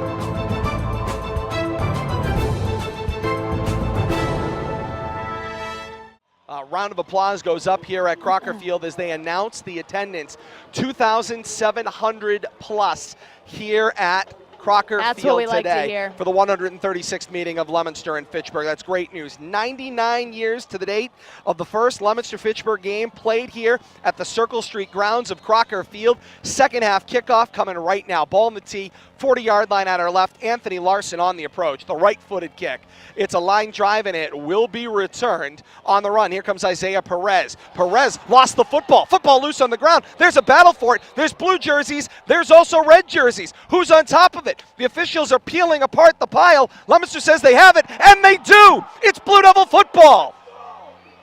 Leominster has the football at the Fitchburg 24-yard line. What a turn of events to open the second half. And I think that might have been Isaiah Perez on the run back. It I know was. it wasn't Sal Figueroa, or they kicked away from him, rightfully so. I'd expect them to do that, but great turn of events here for the Blue Devils here to essentially get the ball in both halves. First drive in the first half, first drive in the second half with great field position. 9 seconds into this second half of action. Leominster on a turnover, on a return, fumble. 7-6 their lead. They've got the football, and they're going left to right. First down and 10 out of an eye at the Red Raider 23-yard line. Under center goes Gallagher. Couch is the back man in the eye. Here's the snap. Fake it, roll out to the right. Throw underneath, pass complete for Connor Marchand. Marchand's got right sideline, tiptoeing down and whistled out of bounds inside of the 10-yard line at the 9. Nice opening play there, and a good use of the fullback once again. And we talked about that. I think the short passing game is the way to go. Indeed it is, without question. little technical difficulty Yeah, here. We got all kinds hang of with us. all kinds of power in the air here. All right, nobody move. So many wireless transmitters and everything else going on up here. Thank you for bearing with us on that throughout the day. But yes, 2 receivers. Here we go. On the Leominster, first down and goal to go at the Red Raider 9. Out of the eye, here's the snap. The give was for Marchand on the back door. Marchand hit after plowing his way forward. Gains maybe 2 on the play. I think they're to going to about give the him to 7-yard the line. 6 or the 7, yep. Going into the sunny end of the field, or the sunnier end, sun on that side of the stadium, making it difficult to see those hash marks down that end. Everything kind of blends in down there, but this is the way we like it. Oh, indeed. Natural turf. Great crisp. crowd on hand. And our next break in the action, by the way, we've got some really good news. Oh, yes. We get to pass along as well, so stand by for that. Walk to the line, I formation. Marchand the down fullback. Couch is dotting, 2 receivers open side left. Gallagher gets set to go under center. Gallagher asks for the football. 2 fakes. Here's a rollout to the left. He's got some room. He throws underneath. Passes complete to Marchand. He's in the end zone. It's a Blue Devil touchdown. There's my guy, Connor Marchand. You know, we've been talking about him all game on both sides of the ball. I don't think there's been a more important player on the field up to this point in the game. They've run that play to the right successfully 2 or 3 times. This time they go backside, they go to the left, and underneath, and almost a 3-quarter style throw from Gallagher, and he gets it into Connor Marchand for the touchdown. I mean, I wasn't even sure where he was going with that, and all of a sudden Marchand just popped He out popped there out. on the I left didn't see side. it either. And there he is. I thought he was going to look for Rodriguez, and I said, Yeah. that's not good. He's in Nope. coverage. He knew where he was going. He did. 13-6 Leominster's lead, pending the extra point. Big extra point right Pablo here, too. Rodriguez does the kicking. Pat Gallagher holds. Good snap. Ball is down. Flag is down. Kick is up and good for the moment. Offside is signaled against the Red Raiders. Decline. They decline it. 9:49 to play here in the third quarter. The score, Leominster 14 and Fitchburg 6. A break and we're back with more. You're listening to The Classic here on the K-Zone, WPKZ. Bonus coverage for our viewers joining us on Leominster TV. A chance to thank all of our great volunteers that are joining us today. They're led, of course, by Bradley Bedard and Jack Selly for Leominster TV, and a great cast joining us today on behalf of Leominster TV to bring you these great angles. Of course, first Thanksgiving on Facebook Live today. The second live Thanksgiving transmitted from Crocker Field. Last one was 2002. I was on a cherry picker over on the far side, blowing around in the breeze on the baseball field. And that, of course, is great to be here as well. And welcoming you back on the K-Zone here on WPKZ alongside Bill Thomas, Kate Robbins, Todd Robbins here. 9:49 to play here in the third quarter and a 14-6. Todd, you said you've got Leominster some lead. good news for us. I do have some good news for you. Let's get the kickoff in. I'll get it to you on the change of possession. Here we go. Larson on the approach. The kick left to right and end over end. It will be returned by Sal Figueroa from his 17-yard line. Figueroa gets some room. Now works his way to the left sideline. Couple of men to beat. Will he get the angle? He reverses fields, crossing midfield. He's hit from behind. Now taken down just shy of the 40 at the 41-yard line. Anthony Larson, the kicker, figured into it as well. And he was taken down right around the 41, making the 42-yard line. Fitchburg football, first down and 10. Gotta tell you, a trait that Figueroa displays quite prominently is he does not run out of bounds. He No. gets near that sideline, he cuts it inside.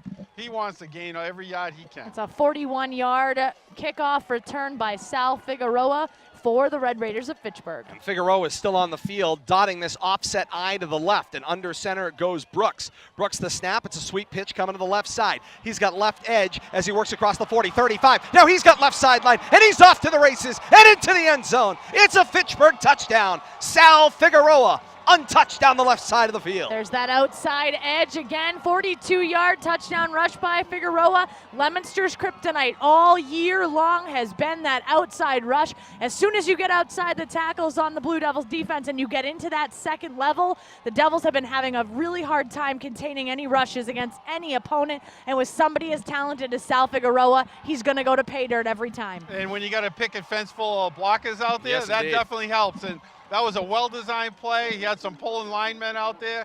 along with his lead fullback, I believe, leading them around the corner, and that's what you get, a touchdown. Naud fumbled the snap the last time, got this one, put it down. Saavedra's kick is up, and it's good. Team's coming back up the field. 9:26 to play in quarter three, the score.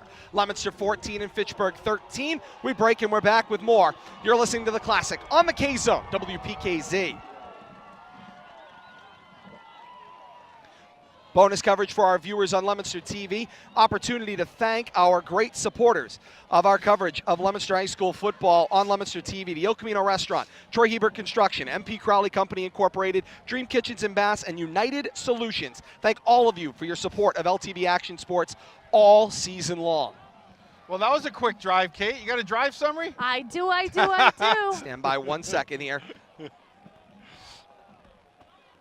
Oh, yeah. We built this city on talented football today, the 136th meeting of Leominster and Fitchburg. Bill Thomas, Kate Robbins, Todd Robbins here with you. Ball on the tee, 40-yard line at our right. Saavedra has the ball on the tee. Drive summary, 1 play, 42 yards, 17 seconds. Go.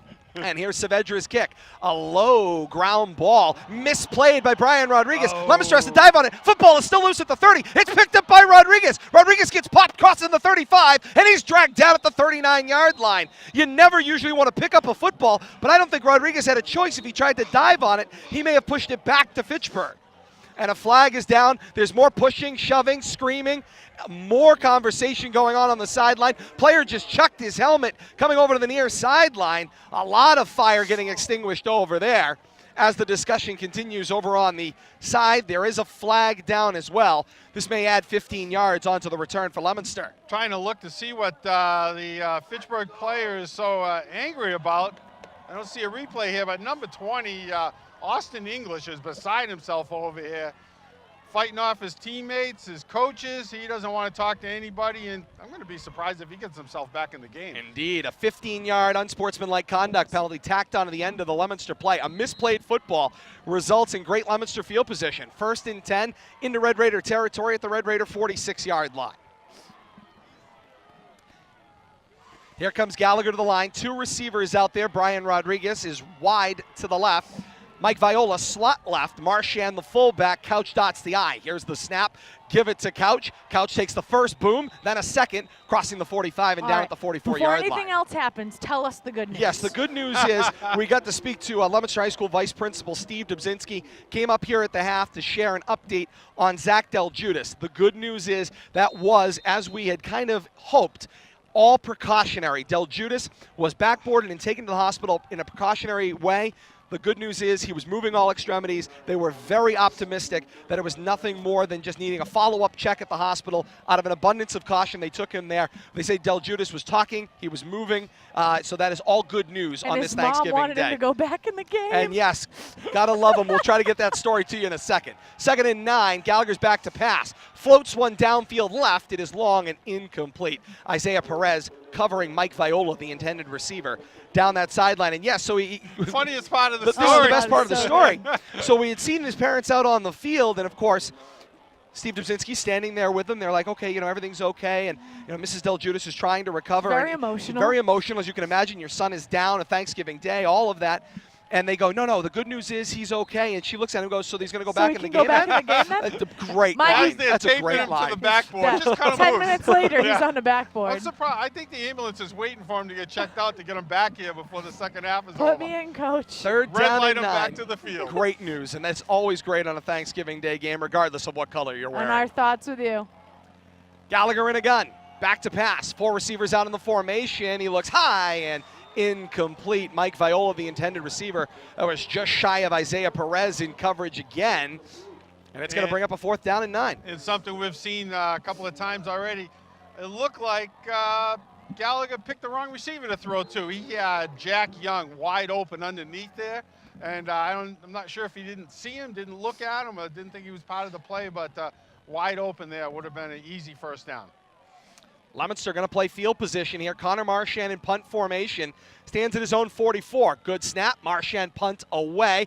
Angling toward the sideline. Takes a great Leominster bounce. Can they chase it down? They do, but it carries into the end zone for a touchback. Mike Viola tried to stop it on the goal line or just shy of the goal line. and he couldn't do it. Momentum took him into the end zone. Change of possession at 8:12 remaining here in the third quarter. 14-13 is Leominster's lead. Our second half brought to you by Fidelity Bank of Leominster. The idea that businesses do well creates a brighter today and tomorrow for everyone involved. It's a win-win-win. Now, who doesn't like that? Your Fidelity Bank, helping you get where you want to be with heart. How many wins? 3? It's a Win, win-win. win, Win. 3 wins. Hey, good news, gentlemen. Yes. I can feel my toes again. Oh, I'm the so sun- excited. The sun's shining on our back, and all is well at Crocker Field. We'll have another check of our time and temperature coming up in a moment. It's about as beautiful as conditions I've ever been around here. Here come the Red Raiders. The snap and the give this time is for Nadal, the fullback. He gets popped as he turns the right corner of the formation, and he was cut down after gaining 3, maybe 4 on the play. Second down and 6. I'd call that a keep him honest play right there. You can't just keep feeding Sal Figueroa. The Blue Devils are keen on him, even though he did bust one last possession. But I think you got to keep the other offensive players engaged. There we go. Second down and 6 to go. Coming out of the huddle for the Red Raiders, coming from right to left. Ball at the 24-yard line at right hash. I backfield, Figueroa dots, a receiver to either side. Brooks, 3-step set, looks left on the slant, passes complete underneath, and the race is on for Devin De Leon. De Leon across the 45 and pulled down around the 47-yard line. Mike Viola was battling with him as they went to the ground, trying to take the football away from him, and they continue to jockey for it as they separate the players, but it is a first down for De Leon, a great catch underneath. 24-yard pitch and catch from Brooks to De Leon, and that's probably the prettiest reception that we've seen from Fitchburg. I believe it might even be the first reception. I believe it was. No. I'd have to we've say seen. it's probably the best, the most well-thrown ball Brooks has been Absolutely. had come out of his hand today, right on target for a big gain. On first down and 10, the snap out of the eye. Flip come to the near side, Figueroa. Figueroa got left edge again. Tries to hurdle, going to the near side, crossing midfield, and down he goes out of bounds at the 42-yard line. Right about the mark, very close to a first down, right around the Leominster 42-yard line. Short by half a yard. If the field's marked off right. Nice job there by Figueroa to try to leap over Viola, but he was having none of it right there on the sideline. No measurement there? No, they're going to say it is going to be a second down and very short. Clock right. stopped as the play went out of bounds. 6:49 to play in the third quarter. 14-13, Leominster's lead. Second down and about a sniff. Indeed. I backfield, Figueroa the back man, Nadal the down fullback. Here's the snap, give it to Nadal. The power back, plows into the A-gap. He stood up. The wing officials moved forward right about to the pylon at about the 41.5-yard line. And Bill Goslin said, that's enough. That's a first down for the Red Raiders. Yeah, they're going to give him to the 41. Yes, they did. Move the ball to the 41-yard line at left hash. So Brooks into his huddle. Sends his line to the ball. Nadal and then Figueroa in the eye. 2 receivers go out to the right of the formation. Brooks under center. Here's the snap. 3-step set. Looks screen down the line. Passes complete into the hands of Ozzie Guy. Guy loses a defender across the 40, and he's brought down right around the 37-yard line. Gain of about 4 on the play. It'll be second down and 6. Long way to throw that ball out there in that right flat. That play took a long time to develop, and fortunately the Blue Devils were out there to cover it, but that could have been trouble for the Blue Devils. And I saw those plays on the coach's video, Billy, earlier in the week. That was something I saw. Those screen passes do take a long time, as you said, to develop, and they are screaming for the route to be jumped. Yeah, or I the know ball's being swatted down. And I wouldn't be surprised if that's what the cornerback isn't thinking next time he sees that. 2 fakes, nope, a handoff to Figueroa, the second man through, and now Figueroa's got some room into the open field, bounces out to the left side. Will Cora be able to shut the edge down? Figueroa leaps to the pylon, he's into the end zone. It's a Fitchburg touchdown. That's exactly what he does best. 37 yards to pay dirt for Sal Figueroa for the Red Raiders of Fitchburg. Shifty, that is the word du jour that we've been talking about all day long. Nobody, once he gets into the open field, seemingly nobody can bring him down on their own. Brian Rodriguez is down for the Blue Devils inside the numbers, well behind the play. The grain of the play went to the left side of the field, so this potentially either could have been a crackback on a block. I'm not even sure if he will be in the frame if we were to look at a replay of Figueroa's touchdown as the play ran to the left side of the field. Looks like a lower extremity injury. He is writhing on the field in pain, holding on to his helmet. And you have trainers from both staffs, Leominster and Fitchburg, taking a look at him. But it does appear to be a lower extremity injury, but I have been wrong in the past. 5.5 minutes to play here in the third quarter. Fitchburg has regained their lead at 19-14. They scored the first points of the football game and have trailed pretty much ever since. They've regained the lead with 5:30 to play here in quarter number 3. Right now, I don't think Leominster's defense has an answer if Fitchburg's offense is able to be as multidimensional as they have been in this offensive possession, being able to complete passes on that screen pass and then mix things up with a run from Sal Figueroa, both right through that A gap, right up the middle and the throat and the heart of Leominster's defense. But he's been doing a great job bouncing it out to the outside as well. If Rodriguez is unable to continue, and of course Zach Del Judas is no longer here at the field, although we're told, again, precautionary trip to the hospital for him, but that takes 2 of Leominster's downfield weapons out of their offense, correct, in addition to the holes it creates in the defense. So Leominster's starting to have a personnel problem, just out of experience. So now it's going to be next man up. Who are the next folks up that maybe get to write their Thanksgiving story? And there are plenty of opportunities where players have got their chance. Both teams being sent to the benches again, and perhaps another extended delay here at Crocker Field. This does not look good, Bill Thomas. I do tend to agree with you. I haven't seen an official signal one way or another. They have sent both Leominster and Fitchburg to their respective sidelines, but Brian Rodriguez is up, but not on his own power. No, he's being assisted off to the sidelines, not able to put any weight on his right leg. Right leg injury, it looks like. We don't know ankle, knee, but it is a lower extremity, right side. So Brian Rodriguez assisted off to the sideline with 5.5 minutes to play here in the third quarter, and a 19-14 Fitchburg lead.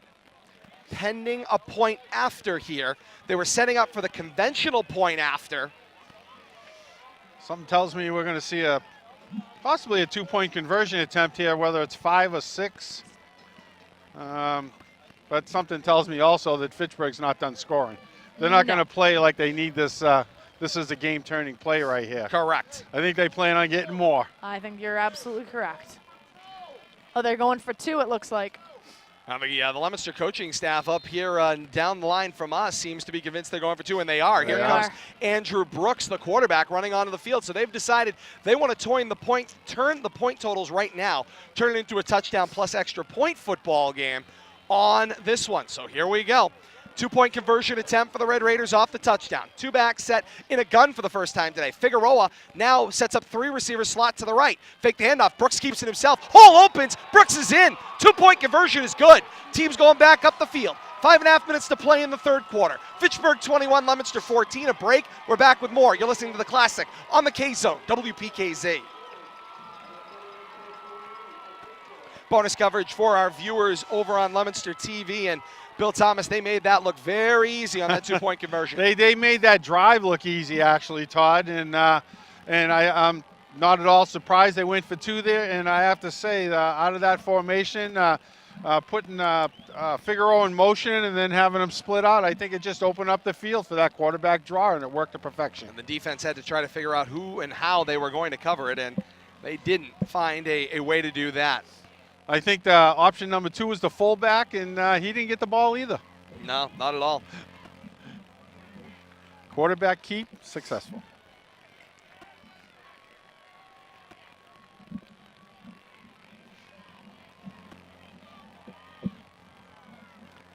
Back to historic Crocker Field on the K-Zone. Bill Thomas, Kate Robbins, Todd Robbins with you on this Thanksgiving Thursday. A happy Thanksgiving to one and all on this Thanksgiving Thursday. Fitchburg 21 and Leominster 14. Before the turkey, we've got a quarter and a half of football remaining here from Crocker Field. Damian Zavedra on the approach. Hard line drive kick is mishandled by the upmen. It does eventually get corralled and returned there by Fernando Aguilar. Aguilar taken down right around the 34-yard line of Leominster. He's able to play the ball, move it forward maybe a yard and a half. They actually move it back to the 33-yard line, and that's where Leominster will have the football. Or the First and 32. 10, now to the 32 as the ball keeps going that seems backwards. to have been happening all Jose day. Mateo in on the tackle, that special teams tackle on that kickoff. Now, Leominster has a couple of interesting things here. Fitchburg has been able to run their offense with such efficiency. They're moving so quickly. Leominster really needs to not only get the ball in the end zone, but they need to take a lot of time doing it in order so that the time can come off of the clock and they stop giving Fitchburg the ball, because right now, Sal Figueroa and the Fitchburg offense have essentially been running at will in this second half. Indeed they have. Here's a first down and 10 for Leominster. They're on 32 going left to right. Gallagher out of the gun, snap back to pass. Got some time, now forced to his right. Floats it downfield long to nobody in particular. Pass is incomplete. Jack Young, the closest blue shirt there. 3 Fitchburg secondary players were also in the neighborhood as that pass fell incomplete. And that's one of those things that we've been seeing throughout the season for the Blue Devils. Pat Gallagher, very, very talented quarterback in that Leominster backfield, but he seemingly has a little bit of trouble. There's either a chemistry issue or communication issue, and sometimes when he's missing his receivers, he's not missing them by a little, he's missing them by a lot. And in those types of situations, in a pass like that, I mean, if he's throwing it away, it's one thing, but if he's going for a receiver, you're not even giving them the opportunity in order to make a play in some of these instances. Second down and 10 from the 32. Right hash. 4 receivers set. Gallagher in the gun. He's got Couch with him in the backfield. Here's the snap. It's bobbled. Oh. Gallagher has to pick it up. Busted play. He gets a block. He'll bounce it to the outside left and battle his way to the 35-yard line. A hard-earned gain of 2. And call it third down, third and about, they'll make it 7. Looks like Gallagher wasn't sure what he should do with that ball once he picked it up there, and kind of running in place almost.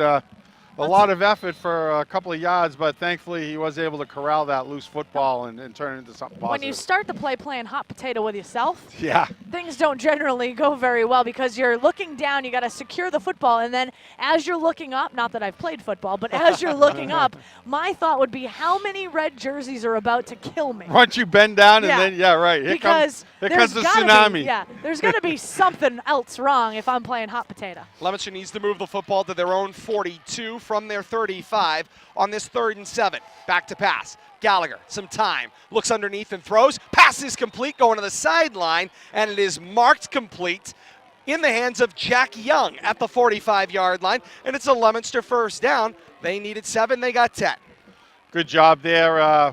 Once again, Pat waiting and coming to it was underneath guy, and I think that's where he needs to look. Let his wide receivers drive the corners back, then look for the crossing underneath receiver or the fullback, and that's where they've had the most success today. And the situation becomes you want to get multiple people involved in the offense because then you have to have Fitchburg defending multiple people on that other side of the ball. Right now we got Gallagher from the gun. And the snap and the give is to Couch. Finds some room straight up the middle. Battles his way to midfield, just shy maybe. Gain of 5, and it will be a second down and 5. I got worried. I saw you swigging the water, and I was like, I don't think he's going to be able to get to that. Hey, I got back in the play. Nice job. We're a champ. No excuses, play like the champion today. Couple tendencies I noticed here. Fitchburg's playing a little more wide open defense. They're dropping 5 back in coverage now. And with a couple of linebackers and three down linemen, and they're almost daring the Blue Devils to run the ball now. 2nd and 5 from midfield. 4 receivers set. Here's the snap for Gallagher. Fake at the couch, kept it himself. Gallagher finds himself through the left slot. Flag down back into the line from the umpire, but this play stops right around the Fitchburg 40. Dave Palazzi is incensed, but this, I think, is going to be a holding call where that flag went. Pretty much hit the player that I think was the offending player. It is a hold, indeed. Thanksgiving tidings from Matt Hool. Thank you. Oh, my goodness. I feel so special. Thanksgiving tidings from our favorite. Maddie Hool, always good to see you. No, I want to shake the hand. I appreciate the water, but thank you so much, Maddie. Happy Thanksgiving. I want both, Matt. Happy Thanksgiving. Maddie makes a great point. The water is blue. Leominster is blue. But he brought the sky is blue. But he brought us Take it for what you will. Swedish Thank fish. you so much, Thanks, Maddie. We appreciate it. Maddie the man. All right, Happy Thanksgiving. so the foul is assessed against Leominster, and it's going to drop them back. It's going to be a 2nd down and 13 from their own 42-yard line after the penalty is assessed. And so here we go on that 2nd and 13 from their 42 going left to right. Leominster needs the football to go to the Fitchburg 45 for a first down.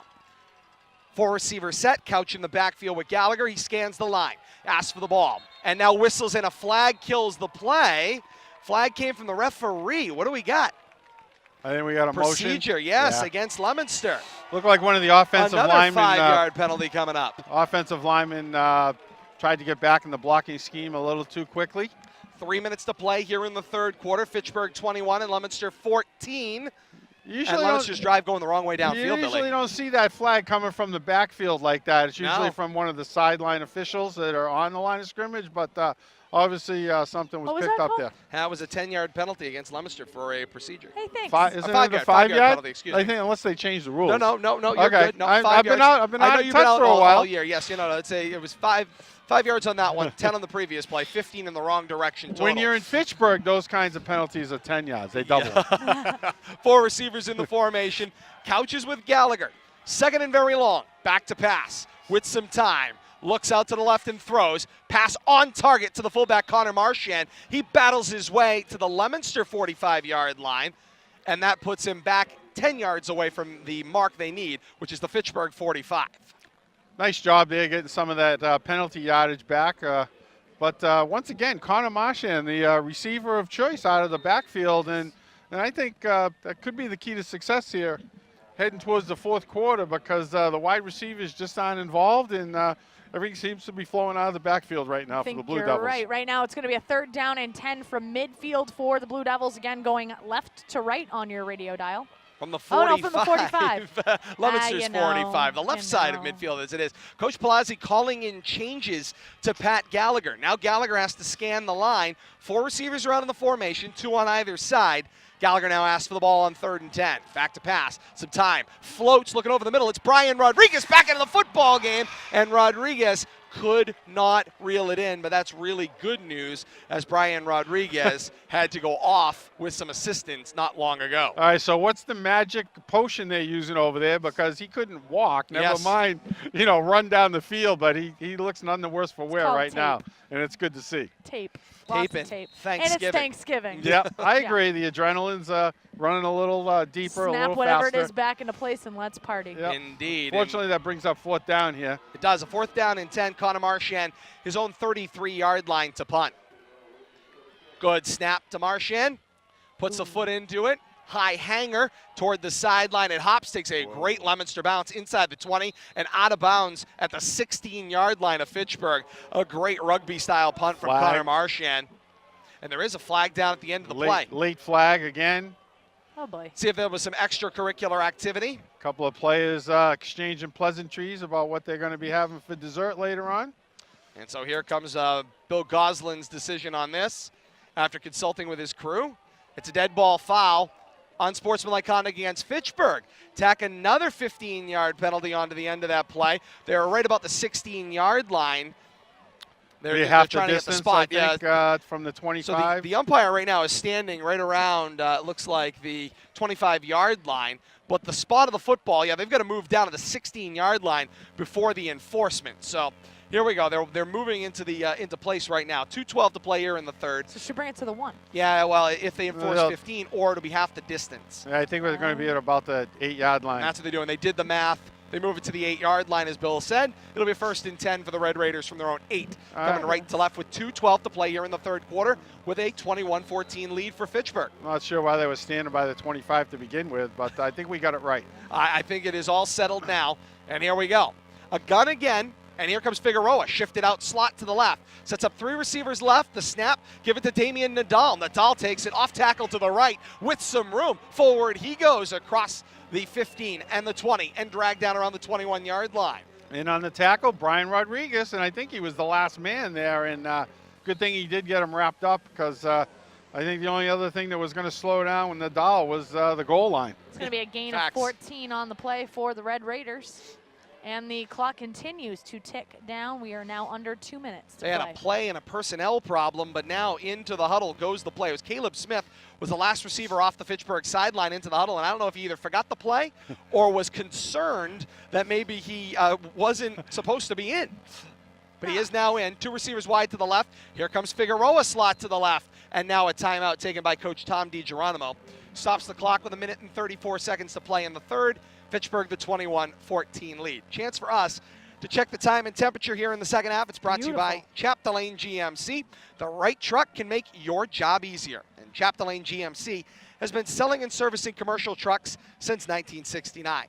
Chapdelaine has the best selection of commercial used trucks, period. Stop by Route 2A in Lunenburg or online at chappygm.com. 10 minutes past 12, 37 degrees here at Crocker Field right now, and it is beautiful. Sun shining, high in the sky, wispy clouds at best, and what a great day for the 136th meeting of Leominster and Fitchburg. 2,700 plus on hand here at Crocker Field today wearing red and blue. Congratulations to the communities getting out here and supporting this one. Turkey, turkey, turkey, turkey. First down and 10 to go. Figueroa shifts out slot to the left. Snap, fake it to Nadal. Brooks keeps it himself. Ooh. Brooks was slipping and sliding there like he was on ice, crossing the 25-yard line and down at the 26. Still goes for a gain of 4, maybe 5. Second down and 5. It looks like the middle of the field's getting a lot tougher to operate in now, Todd. And but I'm kind of curious on why they keep putting Figueroa in motion and pretty much taking him out of the play. I can't see the value of using him as a decoy. I want the ball in his hands if I'm calling the offensive plays, but plays a little bit into your mid-game adjustment, though. You run him out, and he's kind of running the decoy route, if you will, and you let somebody else perform. Very fickle. You say you're using him too much. You got to keep him back. You still got to have that possibility he could get the ball. There we go. Slot to the left again. The handoff to Nadal. Leominster sniffed it out in the backfield. That'll be hit back across the 25 and down around the 24-yard line. It'll bring up a third down and 7 to go. Yeah, I will agree that the Red Raiders, I think, needed to focus some of the attention away from Figueroa, but you still need to have the possibility of him being part of the play. I don't think you can just discount him from any offense, and by putting him out there in the slot, haven't seen him catch a pass today, I don't think. 23 so, seconds. you know, I don't think the Blue Devils are going to respect that, and then now they're just looking at who's left in the backfield. Under 20 seconds to play here in this quarter. Figueroa jumping to try to clap those cleats out. Should be the last play of the third quarter. 3rd and 7. It's a sweet pitch out of the eye for Figueroa. Bouncing it outside to the left. He's got left sideline. Slips 2 defenders. Still on his feet. Cutting back across the field and taken down around the 39-yard line. It's a Fitchburg first down at the end of the third quarter. So him clapping his cleats, watch for him to get the ball? Because I tell you, that was pretty observant, Todd. Thank you. 21-14. Fitchburg over Leominster through 3 quarters. The 136th meeting of Leominster and Fitchburg goes to the all-important 4th quarter when we come back. You're listening to The Classic on the K-Zone, WPKZ. Bonus coverage for our viewers on Leominster TV. You've been seeing it all day long. What a game this has been. What a classic. Great battle here. It's going to come down to the end, Bill Thomas. This is the 4th and final quarter. Yeah, and I tell you, this Fitchburg bench is pumped up, taking the lead in the 4th quarter. But I'm going to reflect back to that last touchdown by Fitchburg that gave them the lead. I don't think, and this is probably the 6th or 7th game I've had the pleasure of being here and observing the crowd and the reactions. That might have been the loudest crowd eruption that I've heard over any one play in all my experiences being here at Crocker Field. Was Fitchburg taking the lead there, and the crowd's definitely into it. The student body is, the sideline, and they feel that this is maybe a change into the guard. Indeed, it very well may be. Radio rejoins us in moments. Thank you so much for joining us on Leominster TV today. So we're going to watch for that clicking of the cleats. And back to historic Crocker Field in Fitchburg. Bill Thomas, Kate Robbins, Todd Robbins here with you for the K-Zone today. The teams change ends, and here we go. Going left to right. The snap, give it to Figueroa. Figueroa's got some room, bounces it outside to the left. He's across the 45-yard line and angled out of bounds at the Fitchburg 48-yard line after a gain of 9. And Bill Thomas, I'm guessing you spotted some more cleat clapping. Yeah, and now you got me watching Figueroa, and he's jumping up and down and clapping his heels together. He's got to tell. I mean, let's play a little poker and see if he wants to lose some money, because Figueroa is thinking there's no place like the end zone. There's no place like the end zone. Exactly. Get those cleats cleaned out and try to find some room on the left sideline. I don't think he cares who knows if he's going to get the ball, to be perfectly honest with you. Try to stop me is what he's saying. Second and a yard to go. They need their own 49 for the first. Snapping from the 48. Here's the give. Flip to the near side. Figueroa slides down on the play right around the 44-yard line. That's going to lose 3 to 4 yards. Back across the 45 to the 44. You notice there was no cleat cleaning prior to that. Indeed, that may have been his problem. Could have been. But I think we're going to see a steady dose of Figueroa here as this game winds down. More of a ball control situation now for Fitchburg, and I think we're going to see a steady dose of Figueroa right, Figueroa left, Figueroa up the middle. And the properties of having Figueroa have the ball here, it's twofold. As you said, it chews up time off of the clock, but it's by far their most effective means of moving the ball down the field. So if you get a score, great. If you don't, then at least you're chewing the clock. Flags and whistles kill the play. There's pushing and shoving after the fact as well. The flag goes down for a procedure against Fitchburg. That'll be a 5-yard penalty, and now their drive stalling in the middle of the field, going the wrong way downfield. It's going to make a 3rd and 10. Indeed it will, with the enforcement back to the 39-yard line, which is where this set of downs began. It's been amazing to see how both offenses for Leominster and Fitchburg have been very efficient in some of their drives and stalled quite a bit in some of their drives as well. Very interesting dichotomy. The game has been played a lot between the 25-yard lines for sure. Brooks a 3-step set on 3rd and 10, high and outside, looking slant to the right, and the pass is incomplete. It was intended for Devin De Leon, who was coming on that slant, which they saw them hit earlier in the game and weren't able to connect on that one. Adam Couch wanted that one pretty bad. Yeah. He was right in that throwing lane. Did a good job by pushing the defender away from the ball, but was in the vicinity of a potential pick 6 there. 4th down and 10 to go, and Fitchburg sends Mike Naud out to punt. He stands at his own 26-yard line to punt, and now there's a flag from the back judge. Already? This could be a procedure. It's that, or Leominster has 12 men. He's quickly counting them up. You see 11. I got 2, 11. 3, 4, 5, 6, 7, 8, 9, 10. I see 12. Yep.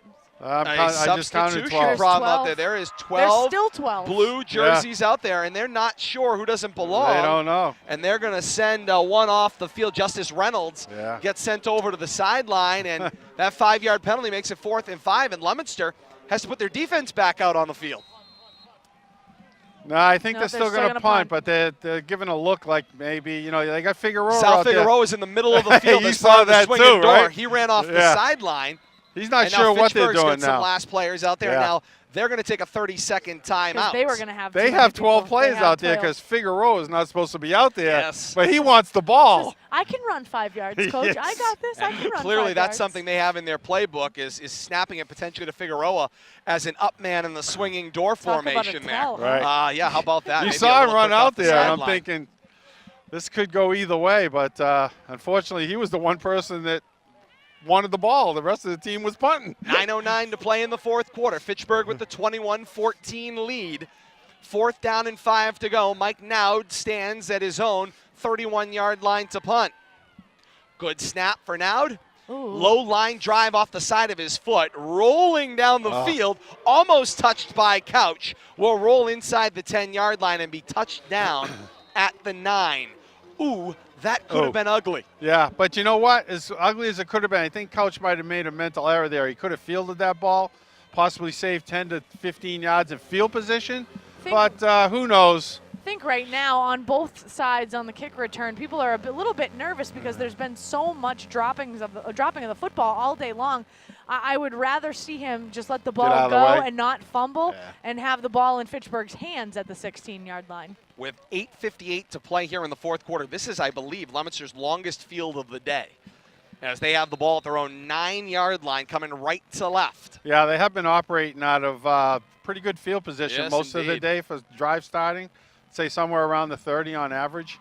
So a 1st and 10 from their own 9, coming right to left in a shotgun formation. Couch in the backfield with Gallagher. He switches Couch to his left, does Gallagher. 4 receivers evenly distributed.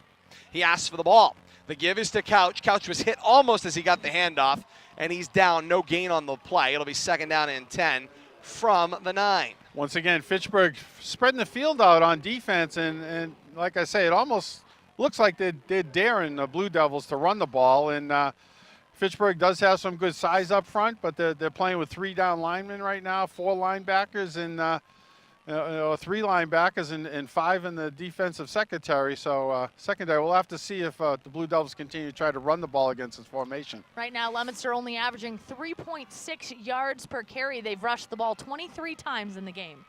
2nd down and 10 to go.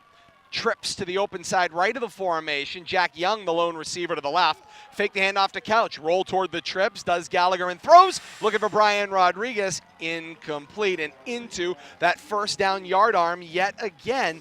Drop them. Drop them over on the sideline. Protect yourselves. Protect the players. You don't want them running into a rigid, metal item over on the sideline.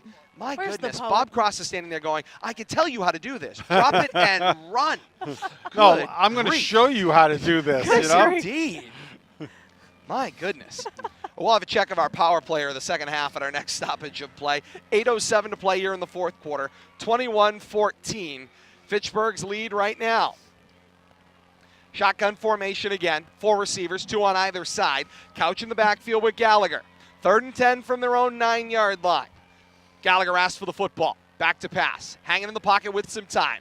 Gets a block, keep him there a little longer. Now has to roll out and throw. Flips it into coverage. It's swatted down. Incomplete. Jack Young was the intended receiver in triple coverage. Gallagher tried to float that one in. You noticed that too, huh? Mm-hmm. Yeah, not a good decision there by Pat Gallagher. I mean, he was locked on, and then he just let it fly, and luckily that wasn't intercepted.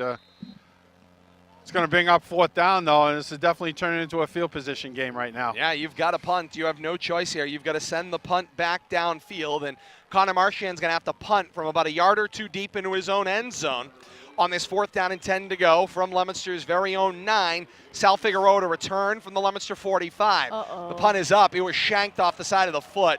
This ball hopped, almost hitting a Red Raider, and takes a Leominster bounce across the 30 to the 31-yard line. That is all. It's going to be a 22-yard punt for Leominster. I don't know if you noticed the way Connor was set up there, but he was definitely trying to directionally kick that away from Figueroa, who was on the near hash mark here with a ball. But he completely shanked it off the left side of his foot, which actually brought the ball towards Figueroa, but nowhere near as deep as Figueroa was set up. Great field position here for the Fitchburg Red Raiders.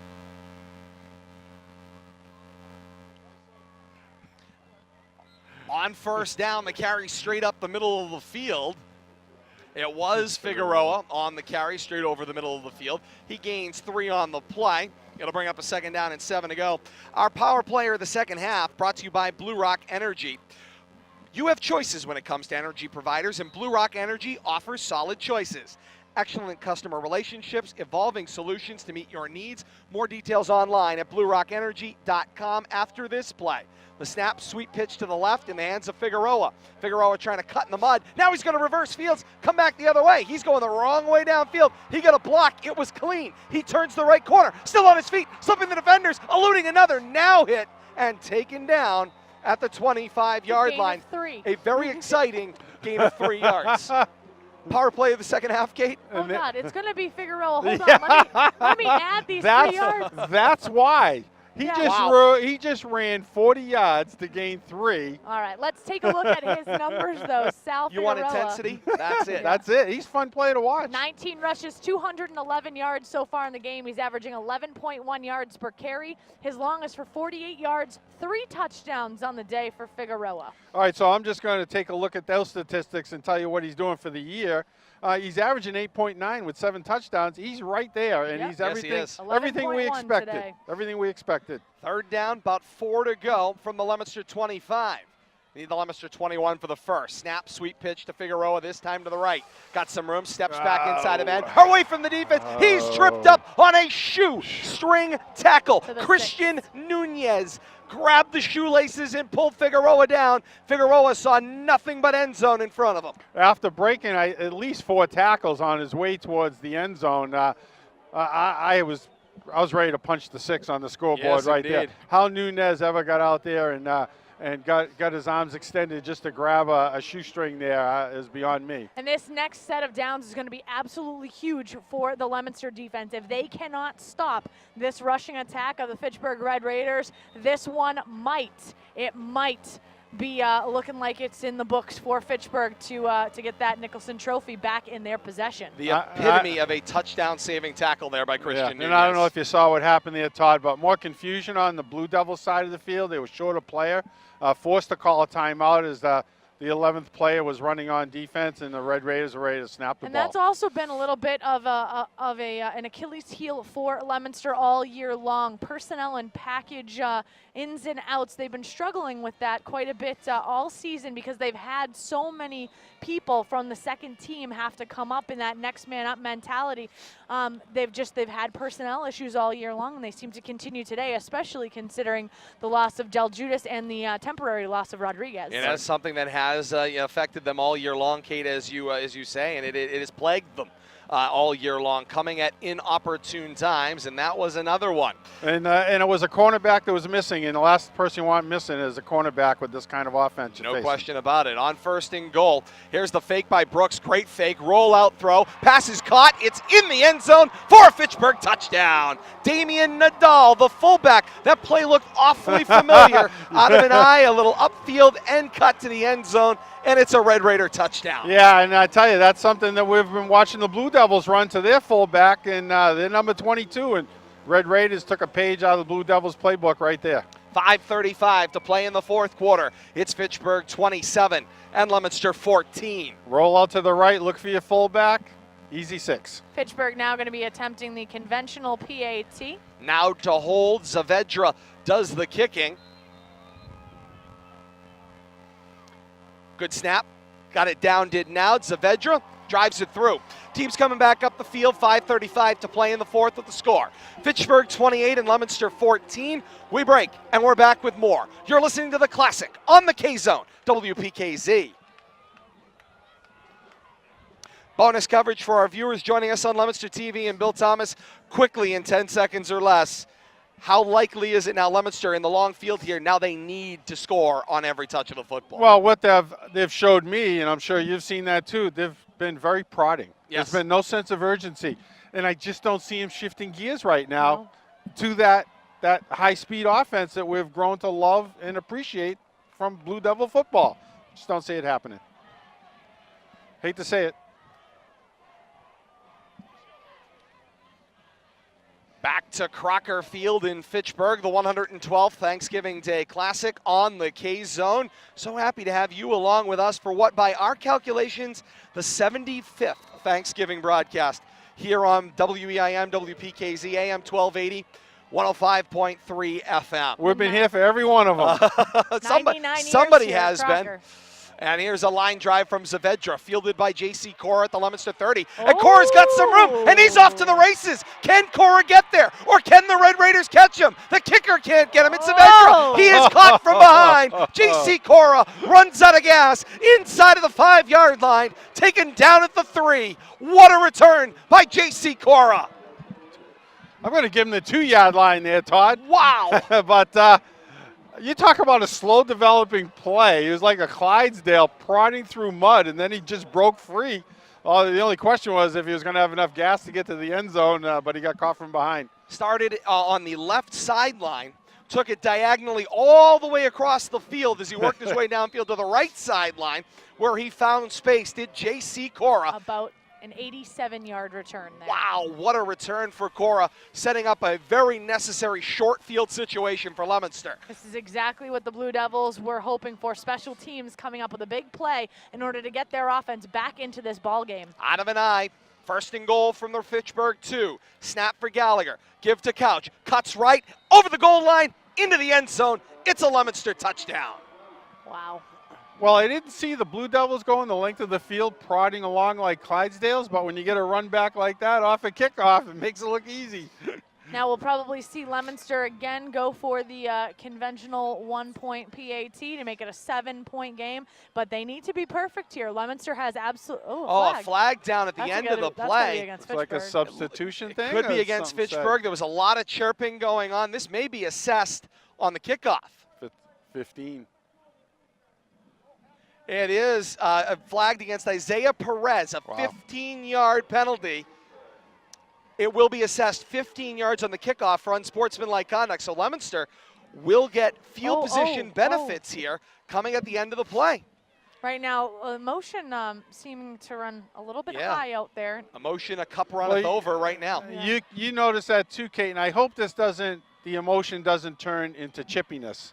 I think as this game winds down. Leominster has personnel problems again, and they race to the sideline. Now a flag is down. Coach Palazzi asked for a timeout, and they're not going to get it. Illegal substitution against Leominster. That will be a 5-yard penalty. That, I believe, will be assessed right now on the point after, which makes this 1 point very difficult for Pablo Rodriguez. He's got to go back a little farther to get the 1 point and make this a 7-point game instead of an 8-point game, which it is right now at 28-20 Fitchburg. Gallagher holds. My word. It's been a day. Ball down, slipping and falling. The kick is up. It is over the bar. And the teams come back up the field. The extra point is good. Wow. 5:17 to play in the fourth quarter. Fitchburg 28, Leominster 21. You're not going to want to miss the end of this one. Come on back. It's the classic on the K-Zone, WPKZ. Falling down, Bill Thomas. I love it. He gets it over the bar. I mean, we've got the makings of an instant classic here, but at the very least, we do have some drama building. The classic is always yes, there's drama no building about here. it. But you know what? The Blue Devils got to play defense in the second half. Yep. They haven't played much of it, to be you're honest right. with you. And that's been their Achilles heel again all year. I know we've been talking about it quite a bit, but we'll go through how many points they've been giving up all season when we come back with our radio listeners. Back to historic Crocker Field in Fitchburg. The 136th meeting of Leominster and Fitchburg, shaping up to be another fantastic chapter in this rivalry. It has been a day. It always feels like an Iliad when these two teams get together. We've got another one on tap here. They're assessing that 15-yard penalty on this kickoff. Kate, you were talking about this a little bit on our bonus coverage on Leominster TV. Want to catch up our radio listeners as well. Yeah, we were talking about Leominster's difficulties with giving up points on defense. If we take a look at their season, they gave up 28 to Marlborough, 33 to Everett, 35 to St. John's, 35 to Shrewsbury, 31 to Doherty, 49 to Wachusett, 35 to Shepherd Hill, 30 to Algonquin, only 6 against Grand Dunstable, and 14 against North Middlesex. But they've been giving up 30-plus points all year long. 29.5 according to the home team telegrams crack reporting, which I absolutely love. A little pooch kick there as Pablo Rodriguez stayed on the field, and with the short field kickoff was from the 45-yard line, Fitchburg's 45, that is. Went with a little pooch kick up the middle of the field, drove Fitchburg back to around their 26-yard line where they just fell on the football. What do you figure? Keeping the ball out of Figueroa's hands? Keep it away from coach's Figueroa. call there? Yeah, I think that's a good decision there. Don't bother punting it down, kicking it off down to him. Well, plus you want to have that benefit, right? If you kick it through the end zone, you bring it back out to the 20 anyway. So you want the benefit of the kickoff. He gave up maybe 5 or 6 yards on the decision. We've got 5:16 left to go in this ball game, and it is going to be a doozy. And another name will be added to the legacy here. 2 fakes and the give now to Figueroa. Figueroa spins away from the defense, and a last-second hold brings him down. Credit there to Dom Vasquez for making that tackle. He hung on for dear life, and he went for a ride with Figueroa. And every single time he touches the ball, it's taking multiple people. Every time he touches it, you know he's going to elude the first 6 tackles. Not only elude, just run his way through him. Yes, I mean, indeed. he doesn't need to. He's very hard to take down one-on-one. And you get a hold of him, you better hang on until the cavalry shows up. Under 5 minutes here to go in this one, and now Fitchburg's cadence, very slow and methodical. They know the advantage is with them. With a 28-21 lead, the clock is their friend. A little turnaround, hey, take that. Pitch to Figueroa. He gets hit by Mike Viola. Now a little help from Brian Rodriguez, and he's pushed back after a gain of 1. Tom DiGeronimo not happy with the tackle on that play, as he felt Figueroa was getting pushed to the sideline maybe late or after the whistle, but looked like a good clean hit from here as, again, they needed everything they can or maybe he didn't like that they let the play go so long. Yeah, the whistle with took a Figueroa. long while to come out on that one. And with the amount of chippiness that's been going on and the amount of flags for personal fouls, you got to make sure that whistle comes out a little bit faster to end that. Forward progress was all done. But Viola took him on nicely over there, one-on-one. But I don't think you can be too quick with the whistle when it comes to Figueroa because of his ability to break tackles. You got to kind of let at least the cavalry show up. Got to find the balance. Brooks again in a gun here. Figueroa in the backfield to his left. Yeah, or no, Nadal. That is. Yeah, Brooke faked the handoff to Nadal. Brooks bounces it outside. He reaches for it, but the mark is down short of the line to gain by about a yard. Coach Palazzi is going to grab a 30-second timeout, stop the clock with 3:37 to play in the fourth quarter. 28-21, Fitchburg's lead. And the Red Raiders will face a 4th down and short in their own half of the field, around their own 36-yard line. This becomes one of those instances. You're the Seattle Seahawks, and you've got the best running back in the business, and you don't give it to him. You have to give it to Sal Figueroa at 4th down and 1 here in order to move the sticks and be able to keep taking time off this clock. But on a 4th and a yard, do you risk giving it to Leominster in your own end of the field? A lot of choices here for coaches to make. I would have to say that the Red Raiders feel pretty good about how they've been playing defense today. They gave up that big play on the kickoff. Leominster got their touchdown here in the fourth quarter. Well, they're going to talk things over. A timeout down there gives us a chance for our in-game update. It's brought to you by Dream Kitchens. When it's time to remodel your kitchen or bath, it's time to call Dream Kitchens and Baths of Leominster. 44 Meade Street in Leominster, online at dreamkitchens.net. Shrewsbury, a winner today, comeback fashion. They were down early, tied at 15 at the half, and they beat Wachusett by not allowing a point in the second half. Shrewsbury, a winner today, 35-15 over Wachusett to take that game in that series at home. Solid win for the Colonials to wrap up their season with a positive note. I wasn't surprised that it was going to be a tight game in the half. I'm a little bit surprised that Shrewsbury, with the halftime adjustments that they made, is able to really smoke Wachusett in the second half. Another final score, Neshoba over Clinton, 28-12. That game a final score. We'll see Neshoba next week from Gillette Stadium on a Saturday. We'll have more information on that before we leave you today as part of the Super Bowls as well. It did look like the offense, Kate, initially out on the field, and I think it is. It is. I told you, it's going to Sal Figueroa. If you're going to put it on the back of the horse that has brought you here, it's going to Figueroa. They need 1 yard. The snap, they give it to Brooks, and Brooks follows the center straight over the middle. I know and nothing. The pile caved. I know the nothing. Center, Dan Dudek, pushed it forward, and of course, Leominster is upset. They wanted a flag for a delay of game, and no flag came. See, we got a left foot spot here, which is good for the Blue Devils, but we'll see how much that benefits. They're going to bring the chains in. When it comes to the mark and the measurement. The football is at the 37-yard line right now. The line to gain was just shy of the 37. Yeah, I'm going to give them It looks like a first down, yeah. but they're going to stretch the chains out to make sure of it. If this is a first down, this stadium will erupt. Yeah, I agree. So here we go. They stretch it out. out. And by a length of a football plus, that is a Fitchburg first down with 3:33 to play in the fourth quarter, and Fitchburg with a 28-21 lead. Here comes Coach Dave Palazzi to talk things over about the spot of the football. He's presumably still screaming about something. Not happy. He hasn't been happy since the first series of downs. Yeah.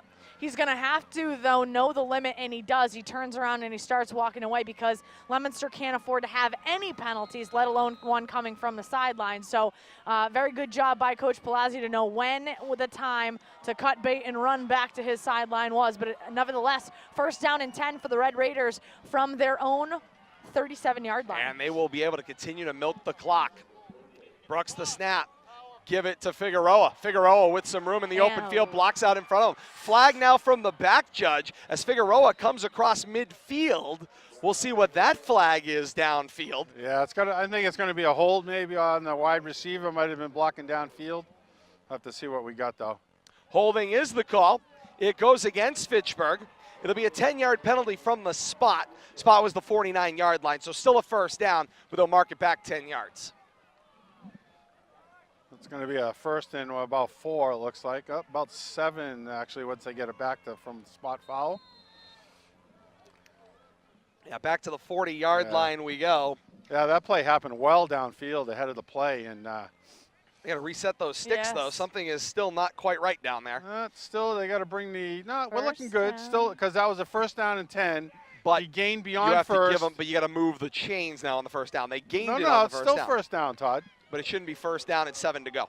Yeah, because it was marked off 3 yards beyond what was where the foul was beyond the first down. Yes, It was right. a I spot see what foul. you're saying. I see what you're Spot saying. foul. Right, spot foul from where it was. Where the He's foul right. was, yeah. Yeah, now because we've it was got a timeout beyond the on line field. of scrimmage. Correct. He was behind. It was that's well, it correct. was well downfield, about 15. Well, obviously 13 yards downfield. The block so. was way downfield. Yeah. You are correct We'll on get that. it taken care of See, here. what would you do without me? We appreciate it. Good to have you back. I'd probably One thing just, I've gotten right today. I'd probably just look at him and go, just keep going. Just keep going. Well, when he had him penalized 10 yards for a procedure call, we were just going to let him. Tom DiGeronimo talks to Bill Goslin over here on the near sideline. Now the wing official comes over with a message, and Bill Goslin's going to have to run across the field and talk to Dave Palazzi. 2:35 to play in the fourth I'll quarter. tell you what, Bill 28-21, the lead for Fitchburg. Bill Goslin's been getting his steps in. Indeed he has. Oh. He's not supposed to be running east and west, as they like to refer to it. He's used to just Up and matriculating. down. Yeah, Is that- matriculating he's up and just down the field. matriculating with the offense. Follow the quarterback down the field.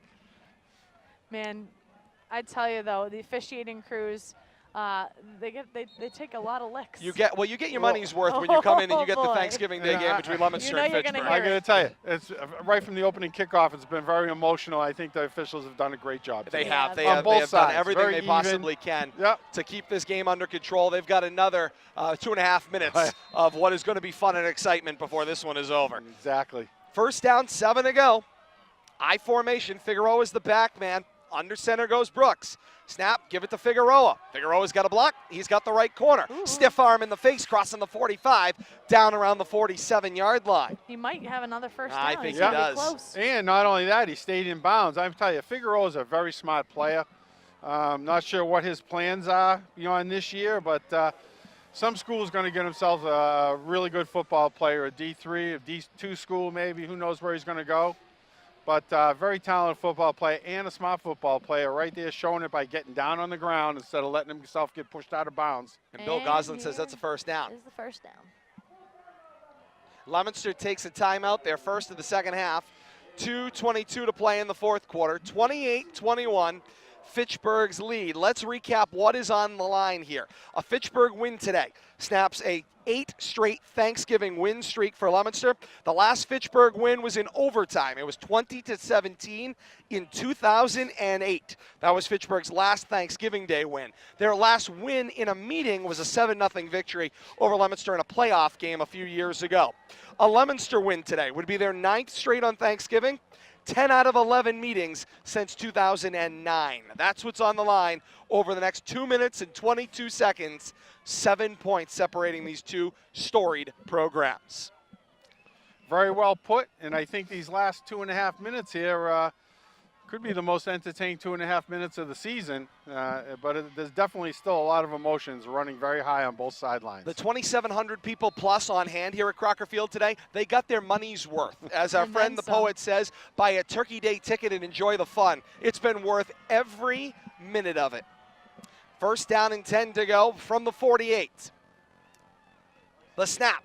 Give it to Figueroa. Hit at the point of attack. How Got does some he room. do it? He ran away from the defense again. He's got right sideline. Couch trying to cut the angle. He'll wrap him up out of bounds right around the 10-yard line. But what a run. And Kate, I agree with you. How does Sal he do Figueroa it? do it?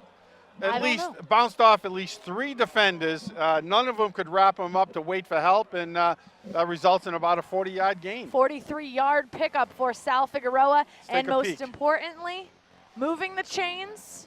And the clock is at 2 minutes and 10 seconds. Look at how shifty he is. I'm looking You're at watching the on Leominster LTV TV replay. coming into your living room. I mean, what a player. This I'm kid very how he impressed. does can run. I'm very impressed.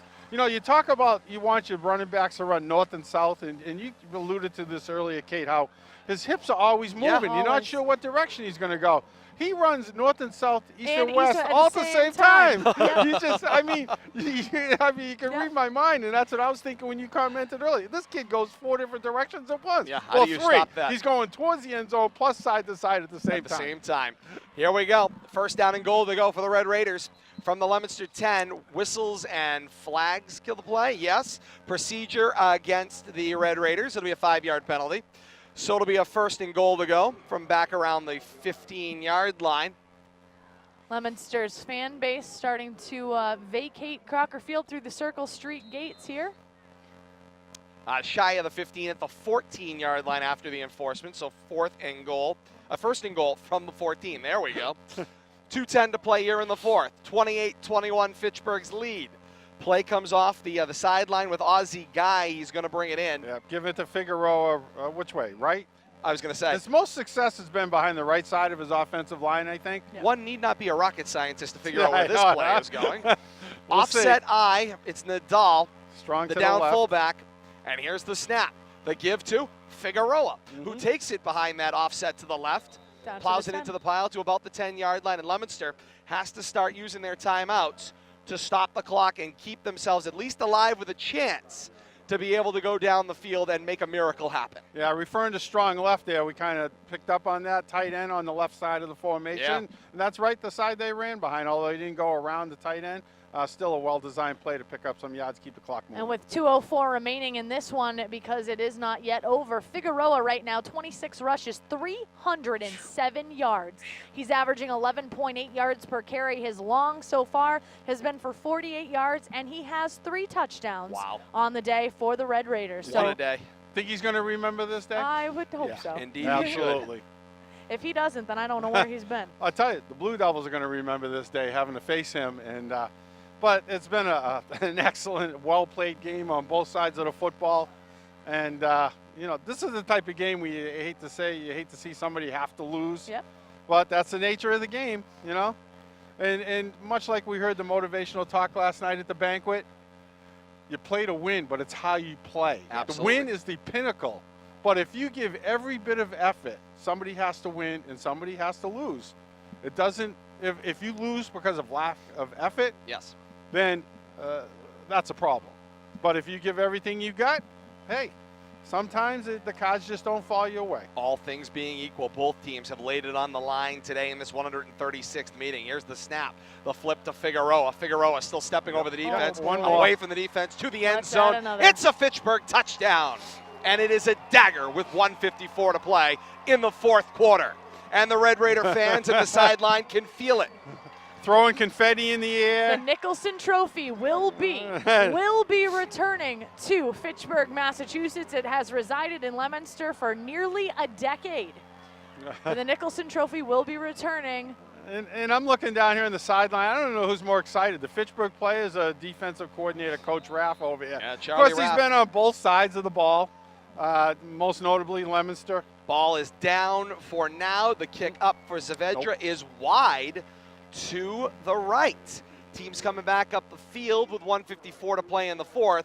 Fitchburg 34 and Leominster 21. We All right, take a break. let's We're kick back it. with more. You're listening to The Classic on the K-Zone, WPKZ. Bonus coverage here. Bill Thomas, go ahead. Kick it to Cora. Yeah. Hopefully we can get it down to the inside the 5 and then Cora, Dixon, Leominster could use a short field, quick score, and then an onside kick. kick it.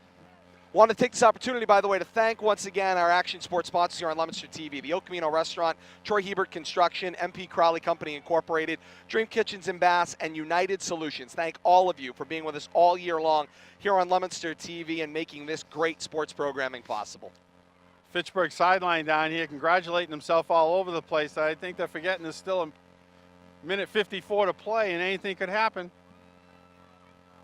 Back to historic Crocker Field in Fitchburg alongside Kate Robbins and Bill Thomas. I am Todd Robbins. Happy to have you along with us for the 136th meeting of Leominster and Fitchburg, and what a day it has been. A Fitchburg 34-21 lead, 1:54 to play in the 4th. We're not done yet. Saavedra on the approach. Line drive with the right foot, fielded high into the chin by Voshan Dixon. Full head of steam, though. Dixon finally tripped up, taken down by Sal Figueroa at the 29-yard line. Good coverage downfield by the special teams of the Fitchburg Red Raiders. Long field with 2 scores to chase here.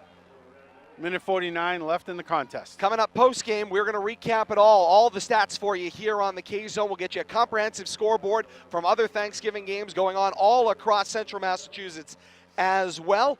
All that coming up post-game, and of course we'll get you caught up on some upcoming programming as well here, including any and all of the celebrations and the pageantry ending here from Crocker Field in Fitchburg. Leominster with the football. First down and 10, 4 receivers out and a gun. They find themselves at their own 29-yard line. Good snap. Gallagher with some time. Looks to his left and throws. Pass is complete for Brian Rodriguez. Rodriguez hit and hit again as he crosses the 40-yard line. And now Rodriguez a little frustrated by Perez as he trots back to the huddle. But it is a catch, and it's good for a Leominster first down. Clock stopped. 1:39 to play in the fourth quarter as they reset the sticks. 13-yard gain for the Blue Devils on that one. Got to use that sideline a little more efficiently, though, when you have the opportunity. They are going to wind the clock as soon as they get them set. Time is precious right now. 4 receivers out in the formation. Shotgun set this time. Couch in the backfield with Gallagher. Good snap. Back to pass. Got some time over the middle of the field. Pass is complete for Rodriguez. Eludes a defender and a second. Still on his feet. Takes on 2 more as he powers his way to the 41-yard line. 1:15 to play here in the fourth. Gallagher says, get to the line, get to the line. We need to snap this football. Time is not our friend. Calling out a play over slot to the left. 4 receivers set in a gun with Couch. Winding down toward a minute here. Good snap, back to pass. Gallagher pushed out to his right and throws. Pass is incomplete. I'm going to make an observation here, Todd, Yes. while I can. You know, all the Red Raiders are up on the sideline, and, you know, they're all excited about the pending victory. Of all the players, and this is just an indication of everything he's given today, Figueroa is here on the bench. He was sitting by himself. His teammates been coming over. You know, he's showing a little emotion now, but you talk about somebody who's given everything he could give for his team and his city today. That's the 2 words, Sal Figueroa. Indeed. Second down and 10 to go. 4 receivers out in the formation. Gallagher is in the backfield with Couch. Gallagher's going to ask for the football. Back to pass. Got some time. Looks to his left and throws. Pass is complete for Brian Rodriguez. Turns the ball upfield. And Rodriguez is cut down out of bounds at the 21-yard line. It's another Leominster first down. Clock stopped as the play goes out of bounds. 50.7 seconds to play here in the fourth quarter. Want to take this opportunity to say happy Thanksgiving to my mom, dad, my grandparents, my sister Ashley, Travis, who's back at Master Control as well. Want to say happy Thanksgiving to all of my family. We'll see all of them later on today as well. And, of course, I know on behalf of all of us, give you guys an opportunity to say happy Thanksgiving to those of yours as well. I would love to. My peeps listening, Monty, you're out there. Wendella, you know who you are. Thanks for chiming in. Texted me today, and glad to hear from you. Happy Thanksgiving to one and all. And happy Thanksgiving to my family, Louise and Doug, Steve and his wife Carrie, and Tom, my brothers, and to Aunt Pat, who's making turkey right now. Aunt Pat, get the turkey ready. We'll see you shortly. Pass is complete for Jack Young across the 10, and he's out of bounds right around the 7-yard line. I also have to say happy Thanksgiving to UK because he'll get upset with me if I just say Aunt Pat. So same to you, UK. Indeed, and we'll see them all shortly. 43 seconds to play here in the fourth quarter. It's 34-21, Fitchburg's lead. I left my turkey in the hands of my son. Maybe I should text him I to was see going to how say, it's going. How's that Godspeed. going? hopefully He's actually it's going the okay. son who's the chef. Oh, You're okay. in good shape. You're in good shape there. At No the, problem. You got a trained professional. Shameless plug, Tyven in the Square in Littleton. Feel free to stop in there. It's great food. Nothing wrong with that. Nothing wrong with that at all. There's the snap. Back to pass. Looks left and throws. Pass is picked off. Isaiah Rodriguez picked it at the goal line. He's off to the races. Somebody's it catching is him. Potentially pick 6. Couch runs him down at the 25-yard line, but the celebration ensues, and that is all the capper you need if you are Fitchburg. Yeah. Wow, that says how this day is gone. Unfortunate turn of events there, and you know, as the Blue Devils come back upfield, I'm looking at Brian Rodriguez, and he was the intended receiver there. He fell down on the play, and you know, made for an easy interception, but fortunate turn of circumstances there, and you don't really like to have a game end on that kind of note, but it's been a very hard-fought game. One snap and a kneel down is all that is between us, and I'll tell you, what is the most telling thing that kind of sums things up today? The T-shirt that Charlie Rath has been wearing. Yeah. And on the back of it, it says, trust the process. Yes. 1 year, new coaching staff, new feel in the program. Fitchburg pride. It says it all, and it's been on display all day long. And who's going to get the Gatorade bath? The Tom defensive DiGeronimo. coordinator or the head Oh, coach? it's Or gotta a little be bit Tom of both. DiGeronimo They got and two of them everybody ready else. over there. Yeah, you can see it coming. The Gatorade bath is coming. This They're is going to scheming. snap an 8 straight Leominster win streak on Thanksgiving. It will be Fitchburg's first win since 2008 on a Thanksgiving Thursday. A lot of hugging on the Fitchburg sideline. Brooks the snap. He nails it down. It's academic from there. The time will come off the clock. Fitchburg is a winner today. 34-21. Here it comes. Fitchburg has won the game. Coach Raps Raff, Gatorade that's bath. who's getting it. Charlie Raff gets the Gatorade bath. I thought he might get it. He's really made a difference with this program, I think, along with the head coaching change. Sal Figueroa by himself over at the 45-yard line drops to a knee. Overcome. Exhausted, He's- just he's- overcome with emotion.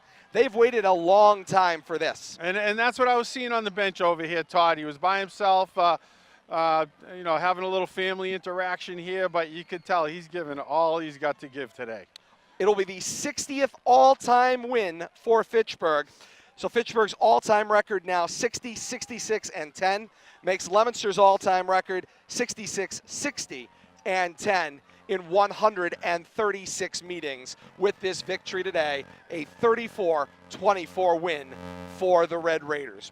I want to thank you so very much for being a part of this one. If you've been joining us on Leominster TV, 34-21 the final score. Happy Thanksgiving to one and all. We will talk to all of you later on Leominster TV. It's time now for you to flip over to the other side and to join us on the radio, AM 1280, 105.3 FM. We're just getting started. Post-game show coming up next. A break and we're back with more. We'll be back to Crocker Field with our post-game show next. You're listening to The Classic on the K-Zone, WPKZ.